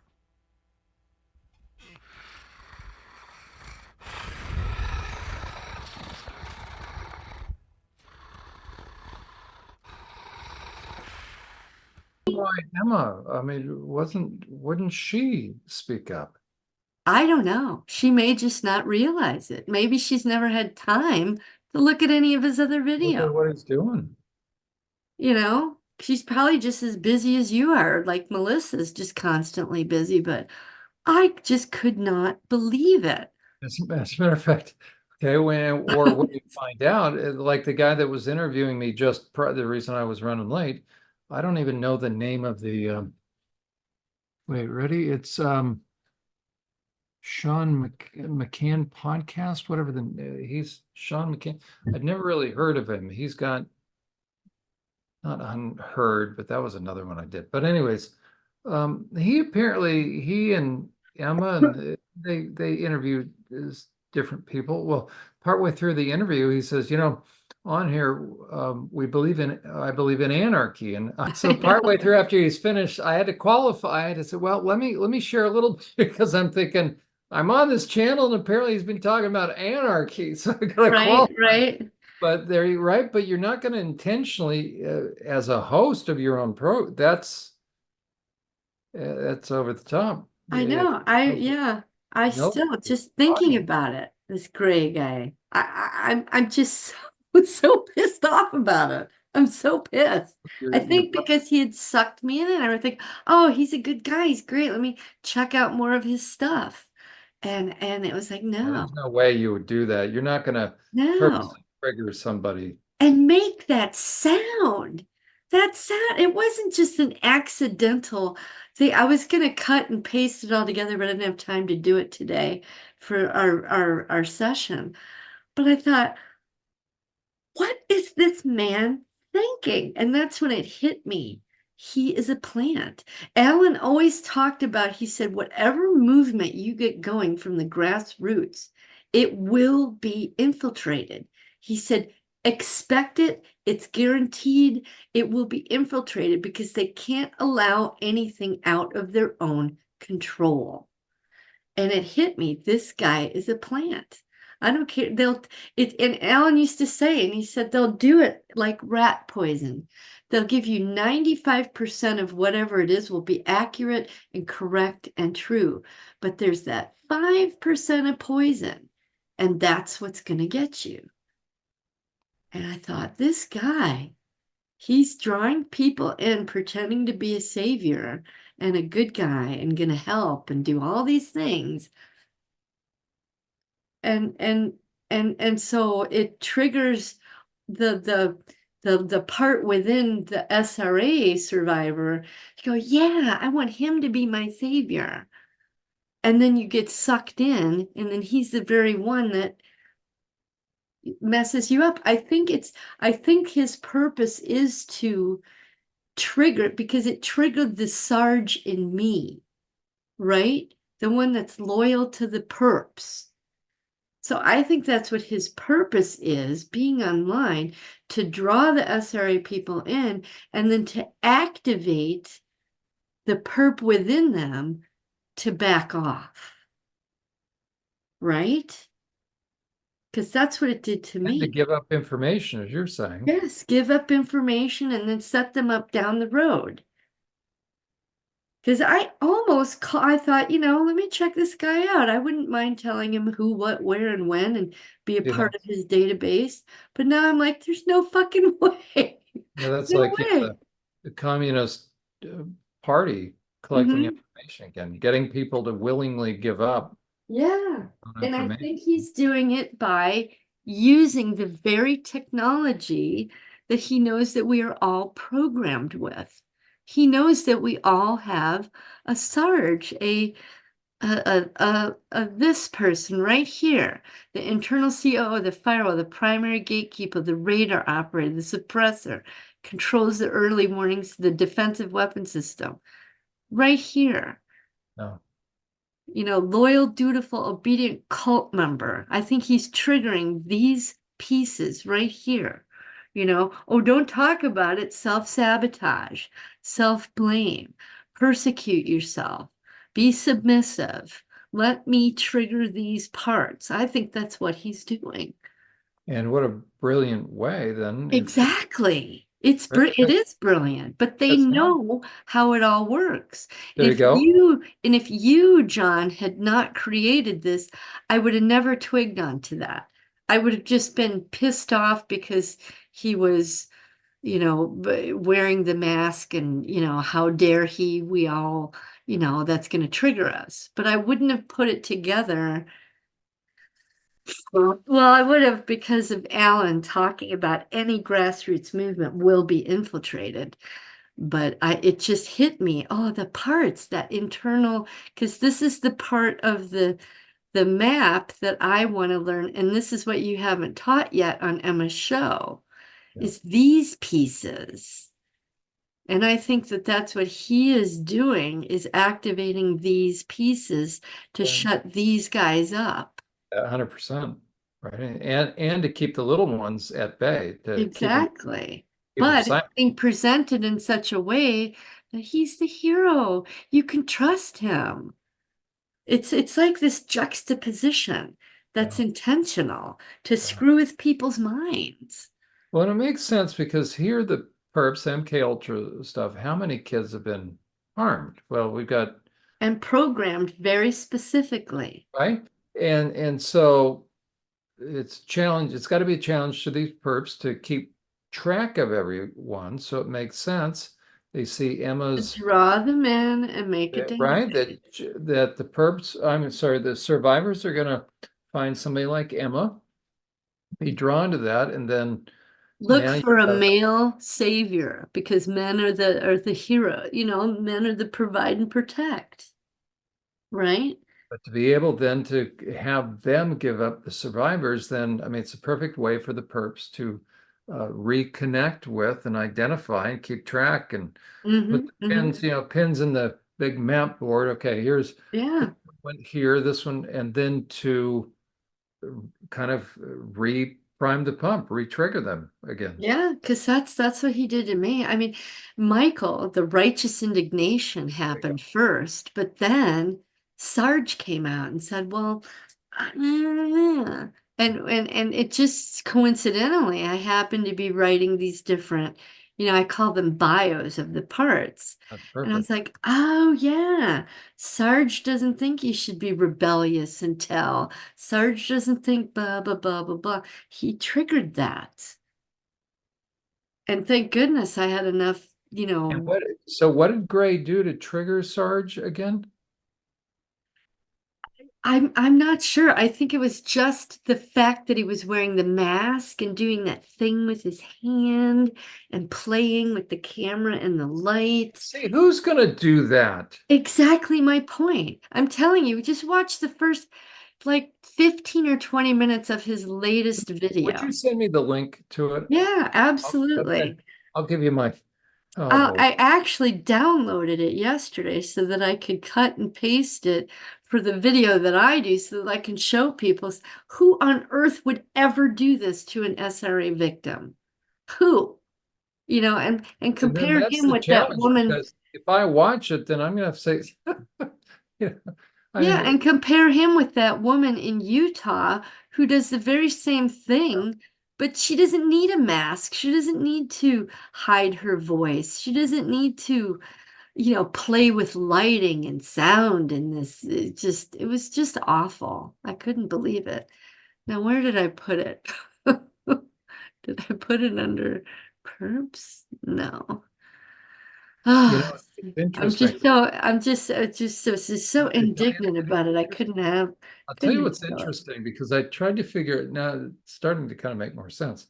Okay, so Em and I are doing the filming, right? And we used to be had 2 weeks I can't find it right now. programs. Yeah.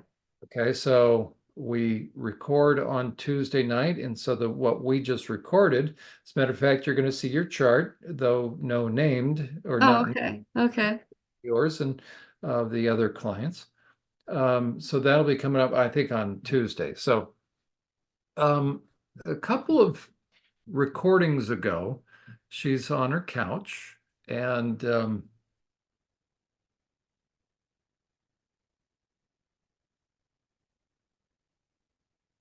he show his face? I can't remember. Yeah, maybe he did. Isn't that weird? I'm supposed to remember all this. But yeah, you know what? I think he sat by here and he introduced himself. Yeah, because I hadn't seen his face before. Okay. Um, then after Em and I did that one on the role playing of parts for journaling, um, and in anticipation of, yeah, talking about the middle level that we will talk about, I asked her, I said, ask Gray if he would be interested. Um, I said he could be on with his mask if he wants to, but he could be he could be like the chief operating officer part. Oh, well, he'd be perfect. Yeah. Okay, right? And I said, Yeah. and I'll be the survivor, or no, I'll be the therapist. Okay, there you go. Right. And because I told her, I said, you know what? It would be pretty powerful then to have a live demonstration of what a And therapist should. what happens in your head? Yeah. Well, and there's been nothing. He hasn't taken me up on it. Oh, really? I Really? brought it up again to her this last time. I said, if the offer is there, I said, I think it would be really instructive. He So, knows he'll be exposed. right, because I'm thinking, why wouldn't he jump on that? Because he could tap into, I said, no holds barred. I said Yeah. he could, that part of him could come out and give me a run for my money. So people could understand and see how a therapist can Mm-hmm. operate. Mm-hmm. So then he doesn't, so that's the only thing that makes sense now. I thought, why wouldn't he? I Uh, think he's a plant. I why really wouldn't he do. To jump at that opportunity? discredit and to discredit the movement down the road and to also sabotage anybody who interacts with him. Because that's yeah. Collect a database. Because I thought, wait a second, if I'm him, especially if okay, he and Emma are dating, and Are they so dating? yeah, it would are yeah, they're dating. I thought Emma had a partner she lived with. Oh, whoa, whoa, whoa, hold on. Whoa, sorry. Not Carrie. No, Emma Catherine and Gray Are dating? are dating. He is there to handle her then. He is there to set That's what I'm her talking up. about. I thought you knew that. See, No, that's who no, it is. no. I'm That's telling you, you've got to watch that last okay. video. And so that's why I said I'm thinking to myself, oh, then he was able to seduce her enough to get involved in her life as her channel's growing. Uh-huh, uh-huh. And yeah, no, that's who she, she'll talk about he's the love of her life, and I think she's even posted that. But Oh, that, no wonder that makes sense why she likes him so much. That's her yeah. partner. So Let me see. but see that, Diana, that makes sense because he should have jumped at that opportunity. I think for a couple of reasons. One, um, Where probably is a couple of reasons. One, I'm Emma, trying to hear so his you. girlfriend and I are working together so that he could, a couple of things, she would be able to see those Can you parts. see this? Oh gosh, look at, oh, you got to be kidding me. No. No, watch this. I don't See, know if you can, there's if you no want. reason. There's no reason for him to do this. And see, the gloves match the thing, Yeah. right? Other And than trying to be cool or whatever. right, and so he plays with the lighting and he plays with his, I want to show you how he does his hand out there. Show He'll that to. just play with Okay. it. I'm blown away. Emma is living with this. No, he's a plant. Oh my God, he's there because she has collected all these people. Of course, the intelligence community is going to send someone in to handle her. See, and at some point you'll see him, he'll stretch his hand out right here and go like this. Why would you ever do that? Except to trigger somebody. And like I said, all this is in the first 30 minutes. And I wish I had noted down the Okay, so timestamp. therefore he's giving up some pretty good information. Look at that. Yeah, that's the 95% good corn mixed in with the rat poison, right? So I need to listen to him anyways, just to at least get the information though. Oh, No, yeah. that's right. Yeah. I mean, why? But I would just got Other so than- indignant. I was like, what is this man doing? And I just stopped right about Can you here. send this link to me? Yeah, absolutely. Absolutely. See, and why do this information like at such lightning speed? That's a subliminal, unless he's trying to get some sort of subliminal message through. There's no reason to do that so fast. If you No. want people to absorb information, you don't do that. So that's subliminal. I mean, and then also, let me go back here. I thought, well, let me check out like one of his first videos. And he starts off with a white mask. Oh, let me see. Let me go to history. There's one. I downloaded all of you guys. Anyway, it's not coming up. Let me see. Yeah. But anyway, he created like an opening scene like you would have on television for his very first video. It's like the gray zone, a gray area, whatever, or the gray area that his thing is called. And in the background of one of the shots, it shows these three masks, one white one that's skull one, and then another one. And I thought, so in his very first video, he's think setting so. you up, letting you know that he has these different masks, right? But this is how this thing starts off. It was just like I had to really, kind of destimulate myself just so I could get through it. I was like, why would you do this? So God bless Emma. I think what she's doing is great, but she's getting sucked in to something bad, something really bad. And I think she would be devastated if she understood. Oh, boy. Yeah, I had to tell you because I know Meanwhile, you there like I it. am on her channel. Oh gosh.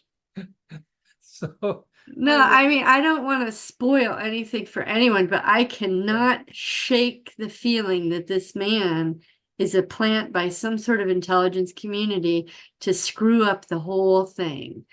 Because there's a lot of people doing a lot of good work, and I don't think he's one of them. Why would you need to hide like that? and You why know, a woman in Utah who's she's dressed in a black suits and having a gun in her back pocket and going and taking pictures of evidence to put people away. And I'm thinking, this is what Gray should be doing. yeah, seriously. What is he so afraid of? I mean, why not put Emma in a mask too? Right. And it's really just gratuitous shock value at It the very is. There's least, no in my need for estimation. it. There's no need. No, that's All right. he would have to do is blur his face. Because That's it. it's detracting, at the very least, it's detracting from taking Mhm. it seriously with the stupid man But stuff. what Emma's doing is giving him credibility. Yeah. That's the only reason I would have ever watched that. And I remember being embarrassed to even pop on the one with him with the white Yeah, mask I on, was too. thinking, God, if Chris walks by and sees this, he's gonna wonder what the hell I'm watching. Correct. You know? It's like, what the what the hell is that? And I remember I did have it on once, the four of them, and Chris happened to walk by and he goes by like this. He's like, what the hell is she watching? Yeah. It's like, I thought I shouldn't have to be embarrassed to So watch something that's going to be helpful to me. And Gray is the one doing it. It discredits the movement. Anyway, I'll get you can see how indignant I was. I'm I'm so glad, pissed I'm glad we off talked. about it. I'm glad I'm we so talked. mad about it. Because I need to know, right? Especially if she and I are recording every week. Well, and I think about Nathan Reynolds. I've watched this. He doesn't hide his face. He talks about the oppression that he's going through and how he's losing apartments, and him and his wife are in a trailer driving around because they don't have anywhere to live. He's willing to take whatever comes his way because he's exposing the truth. I thought, well, that's brave. What kind of a coward is Gray? He's gonna hide his face like that. Well, I'm blown away that that's Emma's boyfriend. I thought Emma's boyfriend, well, oh, that makes sense now. She said he's a survivor. Oh, because he is. But he's not, he's a perp pretending to be a victim. He's both. See, and she said he spent time in prison, so you wonder, it could be a setup. I mean, the Pennsylvania Department of Corrections went after me with false charges. Well, So I'm not, Alan talked once about in certain, I don't know if it was gangs or intelligence communities or whatever, but he was talking about in terms of being a Mason. He said sometimes in Masonic groups, you don't get to the next level without going to jail and doing time. He said, because once you're in there, you get a certain level of training when you're in jail. So, just the fact that you mentioned that makes me think, oh, he must be one of those Masons, or one of those groups of people that do that. Because I think, what was it? Lenin was put in jail for that very purpose. And that's where he learned about Freemasonry and started, he wanted to write a book about the Freemasonic life or the secrets or something. But Lenin was put in there for that reason, in jail. So yeah, it's been around for a long, long time. God bless Alan, man. The guy oh, was just brilliant. Yeah. Anyway, I'm sorry if I spoiled anything, but I need to know, right? I I just had no clue that was Emma's boyfriend. I just thought, well, John wants to check into him. And I thought, surely if you ever watched one of those videos with the mask, I think you would be just as disgusted as I would be. even What's the need for that? And the sound effects and all of it. He was like putting on a show. It was yeah. all distraction And from the that's what, real information that I wanted to get. yeah, I and was that's what so distracted by his antics. I don't even really remember what he was talking about. that's the whole thing. It's awful. It's awful. I mean, I just want to pull it up again because it's just, yeah, it's just so indignant about it. Well, I'm glad you told me, because I probably am not going to offer it. Well, no, I still would, because you know what? If you could confront it, yeah. Right? If someone doesn't have parts, you can't fake it. Oh, right. Huh. So that's the first thing that comes to my mind. Well, I think he probably does, and maybe the things that he says as a child that happened to him did happen to him. But I think he's moved. I don't think he wants I think he wants to be a perp and be a loyal cult member and do what he's supposed to do. And maybe Maybe a part of him is still brainwashed. I don't know. But what or is he's where doing that is, I'll start to notice something like that.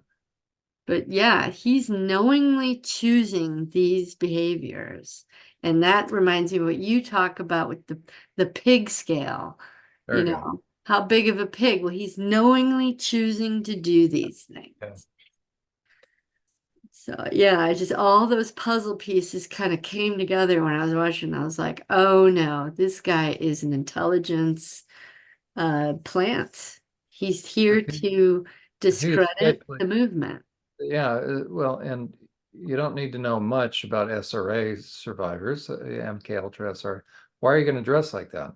I know. That was my very first thing was, are you kidding? Why don't you have the white one on? I could deal with the white one a lot better than, and just my parts were just losing it. Yeah. Oh my God. It's like, this is just wrong. Anyhow, yeah, I could go on about this forever. I don't know if you want to continue on or talk about something else or keep going through this, but Well, why don't we keep going as well as anything? How how are things with Chris? Is he still?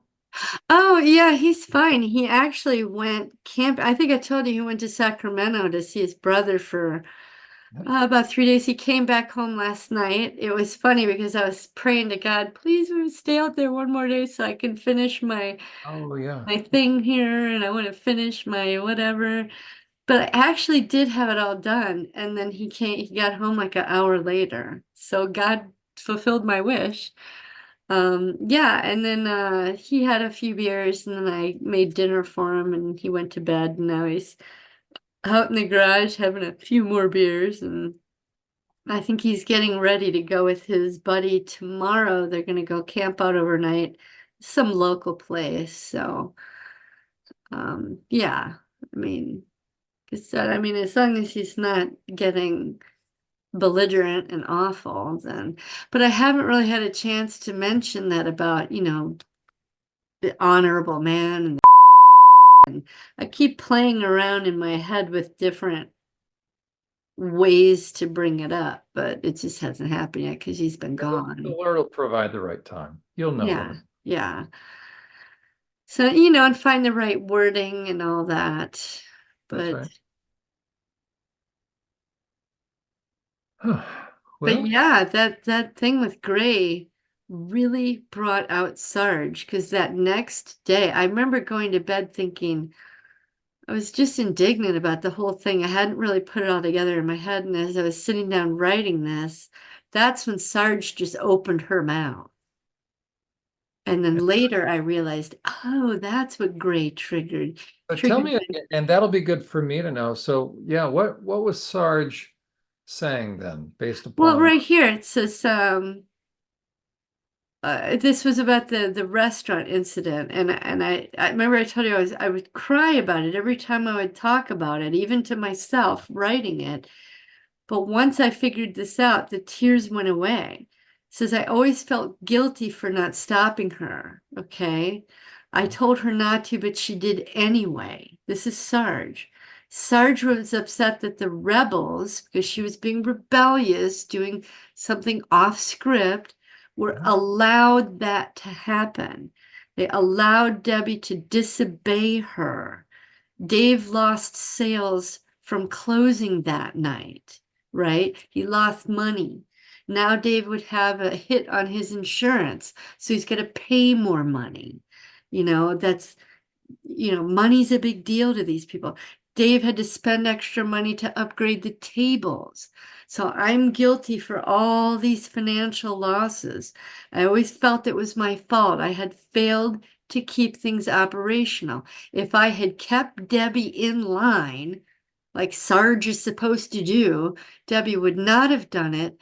Then none of that would happen, and Dave wouldn't have lost all that money, or time, or reputation, or any of it. Sarge failed. Let me ask you this. What happened to Sarge when she failed? She just got pissed. That's my hunch is something. What would they do to her or somebody else when she failed?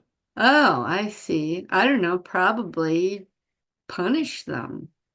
Maybe My hunch is so it's smack, hard to but punish. It's hard to punish Sarge. So I wonder she was right. probably forced to watch something Oh. because the way that here's what's coming to my mind, and it'll be interesting if Sarge would be willing if you either can connect with Sarge right now or if she'd be willing to write something because they're always these perps are such evil, twisted, Mhm. sneaky, right? They always Well, flip. I would think that they would want to instill the programming deeper because Sarge came around the same time that Pins and Stretch were being tortured. So they would want Sarge's programming to be even stronger so Right. that Sarge would put a stop to that rebel doing what she Okay, did. here's what comes to mind. Ready? Survivor's guilt. So Sarge, right? The survivor's guilt, you can shove that down to okay, in a way, um, it's what your husband's doing. And he's taken out on you the times that he used to do all that crap to you. It's really what he's doing to himself, but that's Oh where he yeah, I've always known that. He's punishing um, himself. so wonder if Sarge is something similar that she would be forced, right? The classic perp thing is either, if you'd be better, I wouldn't have to do this to you, but the very worst Yeah. thing that Yeah, survive. here. Because this is Sarge, That's right? right. That's right. And Sarge has, she's so big, she does self-sabotage, blames yourself. You know, the So I'm wondering if she was forced to watch something, meaning they would create an unreal situation, of course. Meaning there's no because they're perpetrating evil against everybody, all the kids and all that. Uh, mhm. but in a kid's mind, right, you have a perp that's saying, if you don't do the right thing, then they're gonna get it. Well, I guess my confusion right now is that this Sarge was way beyond. I was 16, 17 years old, so I wasn't, Sarge wouldn't have been punished except by another part. But if it was so ingrained, Yeah, so back when Sarge was active and the abuse right. was So that's what going I'm on. thinking. Like even that type of situation, I could see with the dogs. I mean, Well, it's that. yeah, I mean, even the stuff with Sailor, he's being electrocuted and raped at the same time, for God's sake. Or, Pins is having pins stuck in her. And, I'm just thinking that they probably reinforced.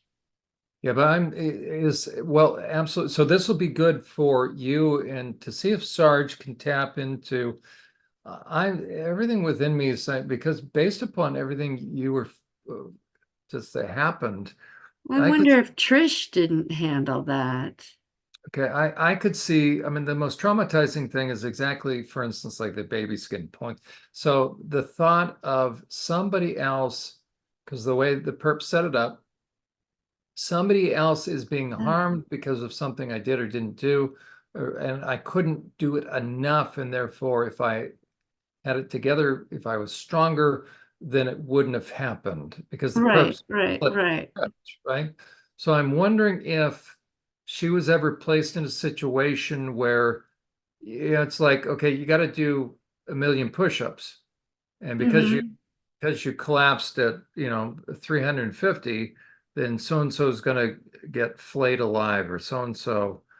If you were just stronger, if you were just more on point. So I'm wondering if I think I'm they put having the her in a recollection that Janet and Slick's training was made more difficult, that they were given more dogs.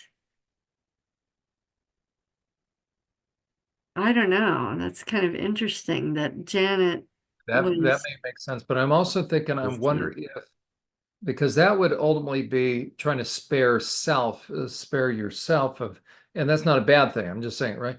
But I'm also wondering if like Sarge was forced to have to watch. So if she failed, she's seeing then Oh, someone else be murdered.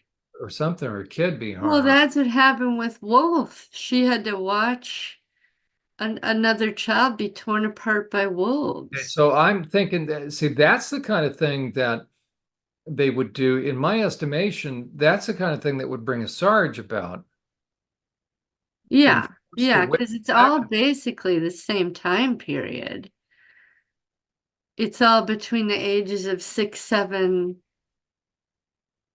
Because like, don't Yeah, move, say that it would be interesting if, as Sarge is listening to us, if Sarge even remembers, my guess is Sarge remembers, kind of that one crucial thing, because she stepped in, right? So when the splitting is taking place, in a way, a part is suddenly stepping in. And so yeah, it would have yeah. been a Well, very profound moment for her. yeah, like Little Killer didn't want to do it, but here, where is it? Oh, wait. Where's that sketch? My sisters were being cattle prodded. Okay, that's making sense. Maybe Sarge came about from something like that. Yeah, where the heck is that?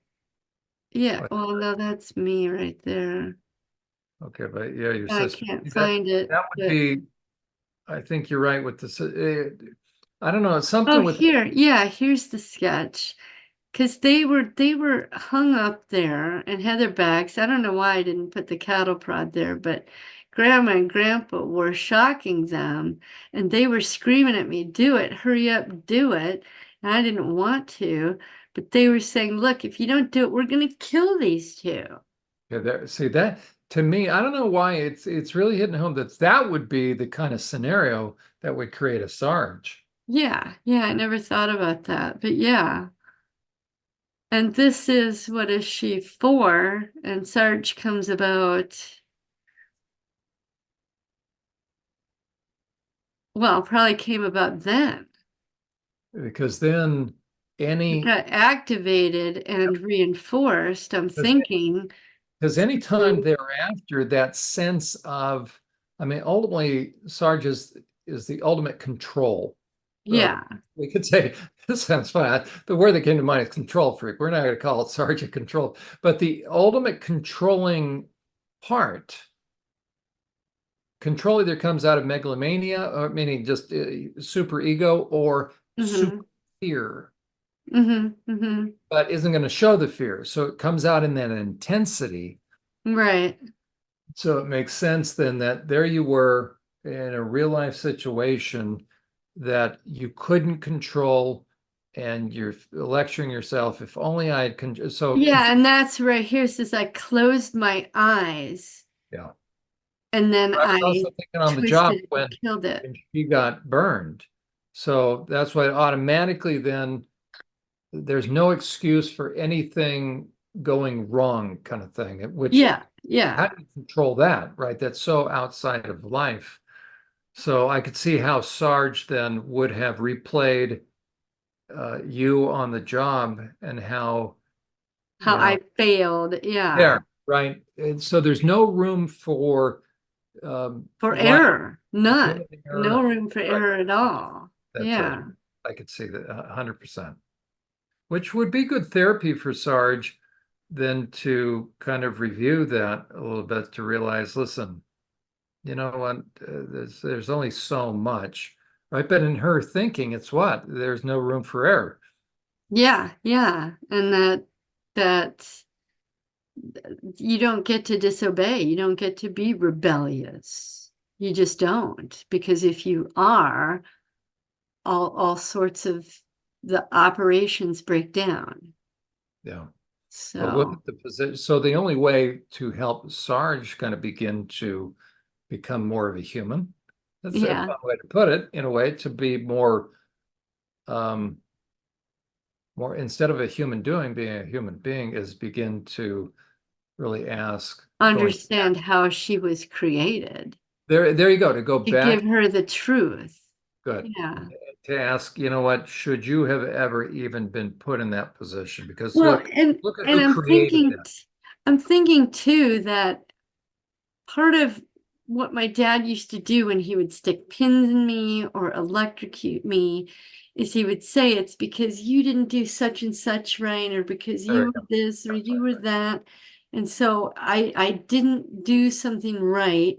It wasn't operational, and therefore I'm being punished for it, even though it was just a lie anyway. There you go. So I The think only answer, Sarge was reinforced. She might have not been activated, but she was told, look, this is going to keep happening and keep happening, and you're going to keep getting hurt and tortured and punished unless you're, until you you get it right, and so it know, would be really yeah. And therapy. which is the way my sister is. There you Now go. that I think about it, she There you is go. Sarge. So it would be good therapy for Sarge if to help Sarge come to terms with the truth, Yeah. to be able to hit the torso, right? And say, just come up with some phrase. Oh, okay, you know what? So if I was The at, trains don't have to run. oh, what I was, The trains do not have to run. how about this?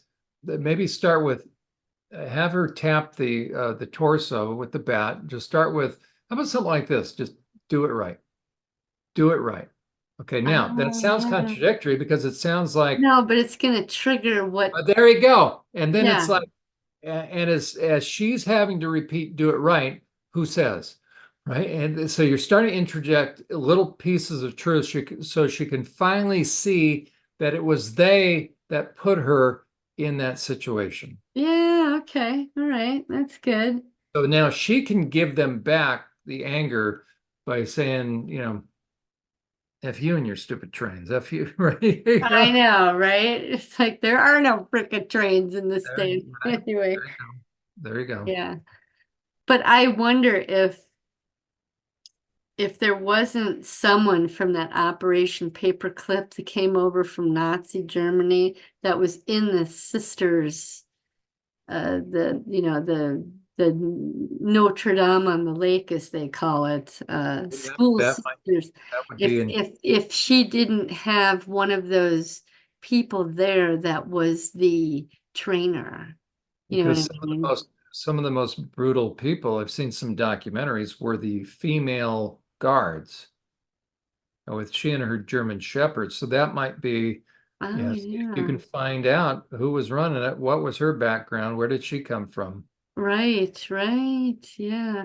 Because they were all over the world, Yeah, they those were. organizations. Oh yeah, yeah. So, yeah, I'll do that. Well, Diana, I'm so glad we're talking. You're doing an outstanding job, Well, honestly. thanks. This is really, really.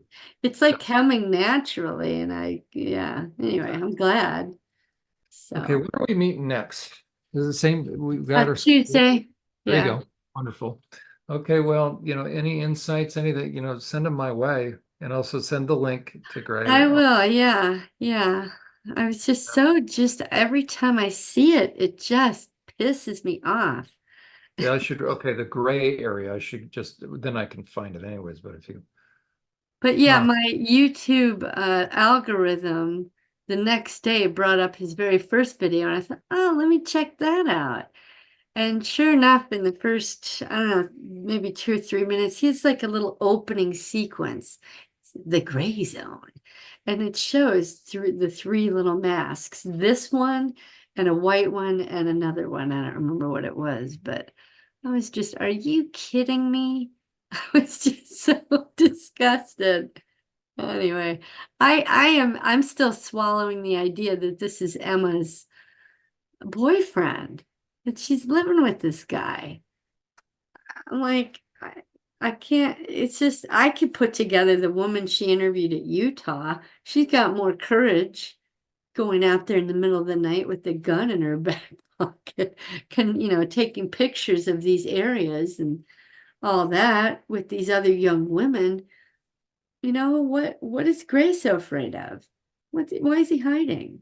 It's just wrong. It's just something no one's going to convince me otherwise. I'm certain of it. He's a plant from intelligence, and it's to disturb, disrupt, discredit all that she's doing. How long have they been together?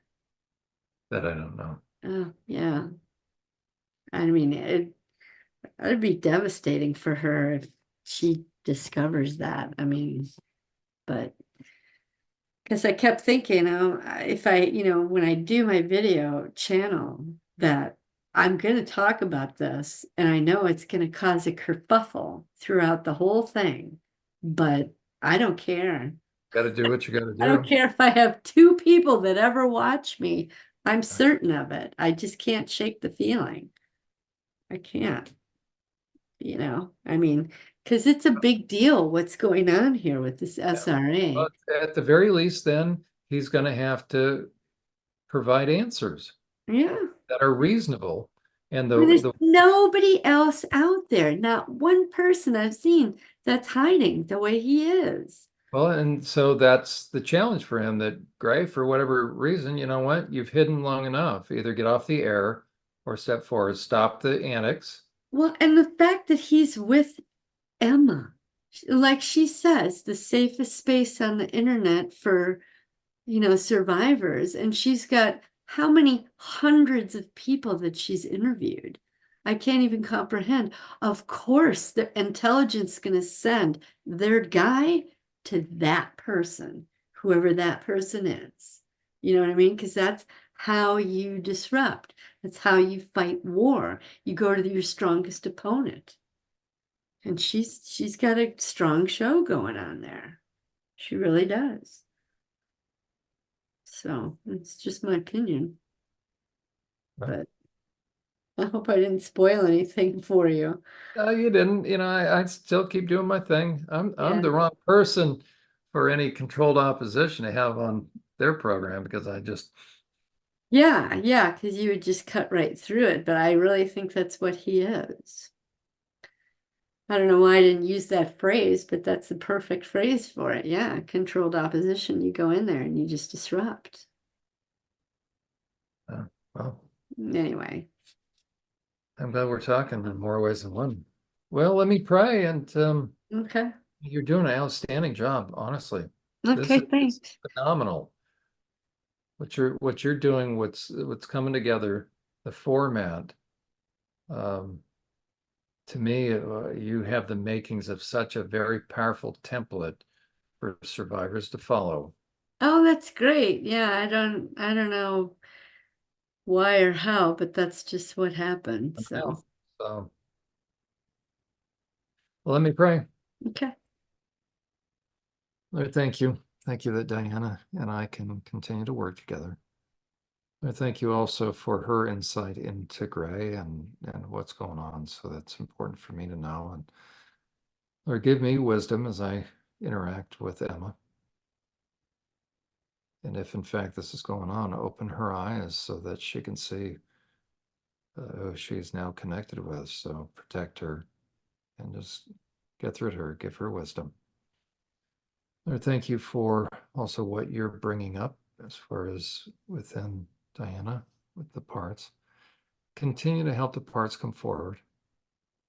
Lord, thank you for the healing process, the journey that Diana is on. And even as we're praying, Lord, help Sarge to know that she can begin to let down. But also continue your work, your good work in Chris. Lord, reach into those places that are wounded in him to begin that deep healing work, but also continue to work on his conscience so that he can be the husband that he's called to be, and that probably on some level that he really wants to be, that level. So continue to give Diana wisdom and insight as far as as she interacts with him. Lord, thank you for your grace. Thank you for your commitment to us, and continue to lead her into all truth so that she can put the pieces together of what's happened, and so she can continue to heal and open the eyes of her sisters.